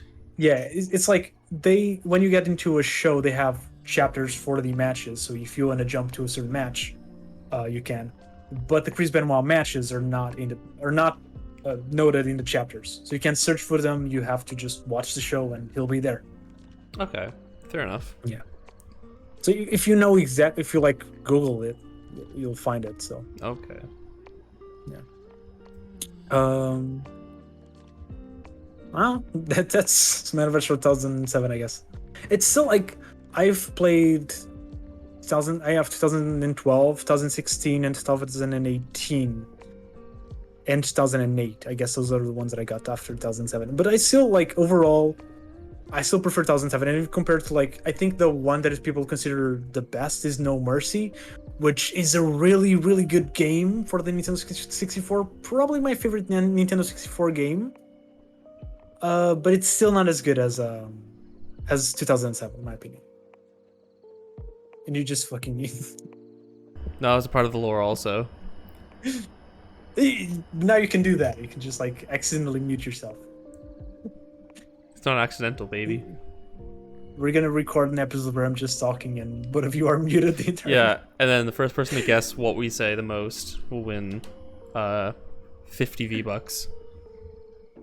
Not $50 worth of V-Bucks, just 50 V-Bucks. Of course. Okay. Oh, no, Sylvester. So, how longer is the episode, right? Till this point. 2 hours and 30 minutes. All right, not too big. Moving into the last one I have, which is a Suffering. This was the first horror game I played at the tender age of like 11, and it's one of the scariest games I've ever played. And I don't think it. Well, if you're gonna play it now, the graphics are gonna be shit. But I still think it's one of the scariest games in general. And like, this is a first-person shooter where it's kind of like Silent Hill as a first-person shooter, because the monsters and the atmosphere and everything really reminds me a lot of Silent Hill. It has the same aesthetic, the same kind of horror, and like the same way where every monster in Silent Hill is associated with the main character in a way, or in other games with the lore. In the Suffering, every monster, because they're stuck in a prison, every monster represents a way of that penalty. Oh. So there's like monsters where they have like a bunch of syringes in the back, and monsters that have a bunch of guns that shoot you really fast and things like that. And then ones that they have like no head and guillotine hands and things like that. They're really cool. And then they kind of like with the second one, which I really didn't like too much, they did the same thing, but supposed to represent like the wood and things. So, like the monster with the guns now represented like shootings between gangs, and the syringes guy represented like drug addicts and things like that, which also kind of it was a fun way to grab the same monsters and recontextualize them on a new setting. Mm-hmm. But yeah, I really like them as representative of like the death penalties, because I think there were like 9 different monsters. Then like the bosses were also like, one of the bosses is the guy in the cover where he was killed by electric chair. There was one that was killed by gas and things like that. So this was pretty cool. And so the story is like the monsters attack, and your character is a prisoner that has no memory if he actually killed his wife or not, because that's why he is in there. And he has the power to actually become one of those monsters. Yeah, I've never played this. It's not. it's a game that's not really that well known. It's free to play. It's actually gotten. It's not. It wasn't free to play when it came out, but it's like no one has the rights for it right now. I think so. It's not illegal to own a free copy. Uh-huh. But yeah. I've got a piss And, like- unbelievably bad. Should I just get up and let you go on? Okay. Okay. Yeah. Sure. One thing before we continue. Hey, Doofy. Yeah. Kreams says hi. Tell him I'm ignoring him because he read Chainsaw Man Part 2. I Chapter know, 1 right? first. He read Chainsaw Man Part 2 first before Part 1. That little stinker. Like, why would you like? It's not It even. makes no logical sense. Like, why would you even do yourself that much of a disservice? Like, it's not because it's not even like Chainsaw Man Part 2, Chapter 1. If you go like, it's Chainsaw Man Chapter 98. Like, we're dividing it by parts, but technically it isn't. And like, I'm the one that skips stuff in stories all the time. Like, I skipped the war to get to Boruto. Yeah. But even I, like, look at that, and that's like skipping 80% of a story to get to the, like, 20%. Not even. Yeah. Like, It's- for example, I skipped part of One Piece to be caught up. Like, I read up to the end of up to the middle of Dressrosa, and then I was reading it weekly while it was coming out. And I admit, like, that's not the best thing to do, but like, I had context on the story, if that makes sense. I already was spoiled enough, so it didn't really matter to me. Kreams has been spoiled on the plot twists, and he's like, Really. Because maybe I'm just a massive hypocrite because I did the same thing to One Piece and Naruto, but like, I wouldn't care if somebody just like started reading Bleach from like volume 29. Like, that's their own disservice. You know what I mean? Like, if they want to start reading it from a Perveron Espada chapter, which would be a weird chapter to start reading it, I'd be fine with it. I wouldn't care. But would you be fine with people skipping the Fullbringer arc? if people want to do that, they can do that. It's their own fault when they don't understand the last volume of Bleach. Yeah, the one volume of Bleach where it's relevant again. I'm in support of people skipping the Fullbringer arc. I'm in support of skipping whatever you desire to skip. The only difference is I know Kreams didn't skip it because he didn't enjoy it. You know what I mean? Like, I skipped to the end to catch up to One Piece at one point because I wasn't enjoying Dressrosa. But I think, like, at least you should at least learn, like, the relevant things that happen. Oh yeah, I did. I watched like summaries. Yeah, if you just I get the jump sense. into- I get the sense without a lot of the context of Whole Cake, Wano doesn't make as much sense. Is the impression I get from the inevitable spoilers I see from One Piece Wano. Kinda. I mean, the stuff with the Big Mom at least. Yeah. And like, there's more than just that. It's like, you can skip an arc and then you'll say something like, "Hey, well, this didn't have foreshadowing." Well, it's because you skipped an arc. Yeah. True. The reason why I would not skip Wall Kick Thousand is not even because of you wouldn't understand Wano. You would understand Wano. Sure, Big Mom appears there, but you kind of know Big Mom as a character. It's okay. The reason why I wouldn't skip it is just because of Sanji's character development. Yeah, and Lord knows he Character needs arc, it. rather. Lord knows he needs it. Up until, at least as of chapter 800, he is actively making One Piece worse. So he needs some redemption, folks. Yeah. I just need Dressrosa to get better. Now because listen. It's such a slugfest. Listen. The ending is really good. Have you gotten to the point of law? I think I've mentioned this. We've talked about this. Yeah, I'm not sure. I got to one really good chapter, but then I stopped reading because like the chapter was like Law standing up for like Luffy. Yeah, no, I was talking about like the Law's backstory. That is like, even if you skip Dressrosa, read Law's backstory. It's really good. Oh no, yeah. It's not like I skipped all the manga. It's like chapter 1010 when that came out. I started reading 1010, and I've been reading weekly since 1010. But I haven't read what's before 1010, which I get is like problematic, but like at the same time, it's not as gruel of an offense as skipping 99% of a story and reading one chapter. like if you read like interviews of Vada and everything, you kind of get the context that the story that he was planning from chapter 1 is kind of like the first 100 chapters and then the last 2 arcs. Yeah, that because we've had. he thinks Alabasta. He said like Alabasta was like the halfway point. Yeah, I but believe. like when he started like writing the manga, he didn't plan on having the Shishibukai, which is pretty much every arc from Alabasta to Dressrosa. So he hadn't planned any of that. You mean like but the he probably Warlords? planned walking. Yeah. Okay, sorry. I just had to make sure I got my translations right. Yeah. Even So because like I feel like the scaling of power would have also been a lot different if like he ended it where he planned to end it. You know, Yeah. like people say it wouldn't have made sense with like the scaling of power, but I think he just would have weakened a lot of the other characters. Yeah, for sure. Like Whitebeard would have been more like maybe instead of being 20 times the strength of Crocodile, maybe just double. Yeah. No, I like him being that much stronger because he is that motherfucker. I love Whitebeard. No, I love. We all love Whitebeard. I know you mean, but like I love Whitebeard too. I'm just saying, like if the story was only like 300 chapters, I feel like the tipping of power would have been different. No, Whitebeard will always be 20 times stronger than Croc. Doofy's doing a very good impression of every One Piece fan ever. Can I just? I am that fan. I am that guy. I am the fan today. Mihawk versus Shanks. Let's debate it, guys. Can I do one thing? I kind of want to. I just have one last thing to say about the game. One little story I have to tell. Sorry. Then we could skip. We stop that. We can talk about One Piece because I like One Piece.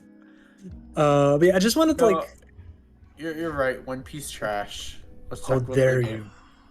game. The suffering over One Piece. I just want to I was telling you guys that this game is probably one of the most terrifying games I've played. So this game has like multiple choices, not multiple choices, multiple endings. Where it is the best ending is it's kind of like Undertale. The best ending is if you save every person that you came across.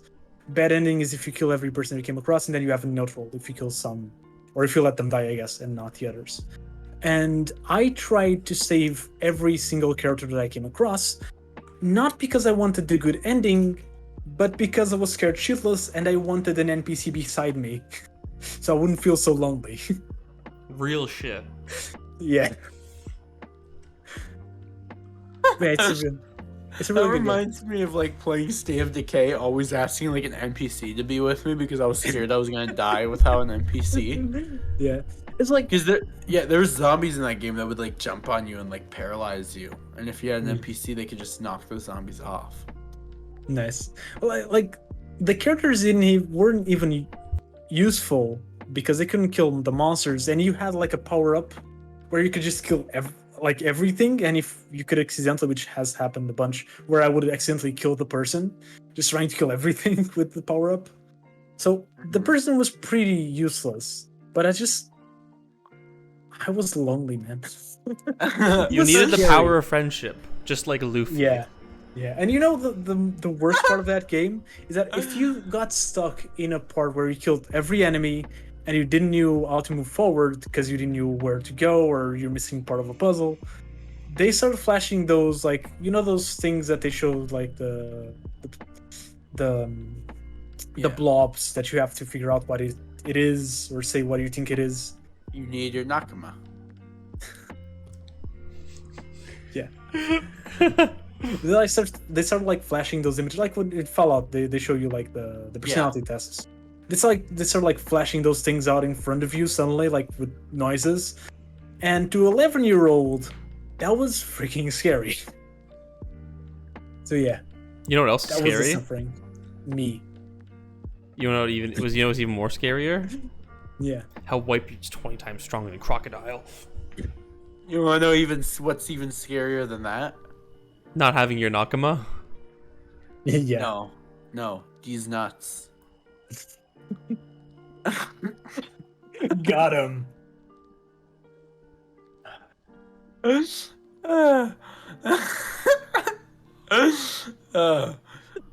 But yeah, so can we say that this game was officially inspired by One Piece? Yeah. Even though I think it came before or at the same year, probably. It would Or have is been One better. Piece inspired by this? Would have been better if Goda wrote it to be H. Yeah. Yeah. Facts. Didn't have enough foreshadowing. Yeah. It would have been funny if like, is General Dragon a character in this game? Unfortunately, Sure. Five Nights at Freddy's is 20 times stronger in the suffering, so. Hey, Doofy, what do you think of General Dragon? Who's General Dragon? General Dragon, these nuts! Ah! That remind me of the. I think we're going insane. I think we've been recording so long that we're all like mentally going insane. Yeah. I did the Rhydon. I posted the picture of Rhydon. I asked on the Doofy server what Pokemon that was. I said Rhydon. I said Rhydon these nuts. I like Then I that tagged Doofy like 5 times. one. I'm a big fan. That was the highlight of my day that day. It's important that you overuse the fuck out of all of them though, because they're unfunny like individually, but collectively and in mass they are hilarious. Like I was playing like COD party games with my friends, and I just kept saying Wendy's. Like Wendy's, you guys like Wendy's? I'm going like Wendy's. That kind of reminds me of Wendy's, because get it, Wendy's nuts. You know what I mean? Like insert whatever phrase. So it's like you don't even get to saying D's nuts anymore. Just Wendy's becomes the signifier for D's nuts, and so Wendy's now becomes the joke. But it's only funny because every single sentence has Wendy's at least twice in it. So that's the key. That's the precise formula I'm shooting for. That's like my relationship with my best friends, is that every time someone says something, the next sentence is gonna be your mom that. Always. And me with my girlfriend is like, we do the same, but it's not as violent. It's like a no you version. So we can go like super cute. Like someone says like, oh, this game is pretty cute, and I'm like, no, you're cute. And also like pretty mean. Like the other day I said like, it was like a sauce that we're going to throw to garbage. I said like, we haven't even used this, and she said, no one has used you ever. I like that one a lot. That's quite good. Yeah, it was just really sad, you know. Ninja used to make a lot of D's nuts jokes, and then he died from Ligma. Yeah, I love the Ligma era. That's actually my that's my clan name in Call of Duty, Ligma. My favorite video is the one where they go like, so sad Steve Jobs like died of Ligma. Who's Steve Jobs? Ligma balls. I like it's that so fucking version. Stupid, and I like the inversion. Brilliant. Yeah. What's the other one? Is it like Sugdum or Sundum? Sugma. Another alternative is the Sugandese people. Yeah, we need to really donate to Sugma. It's a country that's like you know, it's just it needs money. Like, yeah, the Sugandese people are in dire need of help. Yeah. Or like just going up to somebody being like, I can't believe about what happened in Sugun. So many variations. It's truly a masterful meme. Did you hear about the war that's happening in Sugun? At any rate, I've got to wrap this up, boys. I'm fading away into nothingness. I need to get groceries. What chapter? What we're gonna title this last chapter? These nuts. The philosophy of these nuts. These nuts. Yeah, the philosophy of these nuts. That sounds good. Even though we only talked about it in the last 10 minutes. Yeah, that's fine. What's the runtime? 2:45. Alright. Well, anyway, guys, thank you guys for watching today's video. I think this is our second or third longest episode. I hope you guys enjoyed it, despite us being mute half the episode, and despite Whitebeard being 20 times stronger than Crocodile. Anyway, guys, thanks for watching. And Crocodile being Luffy's mom. Yeah, and Crocodile's being Luffy's mom. This episode could have been 1 hour. Yeah. Okay. Bye. But then we wouldn't have been able to make these nuts jokes. That's true. Bye, guys.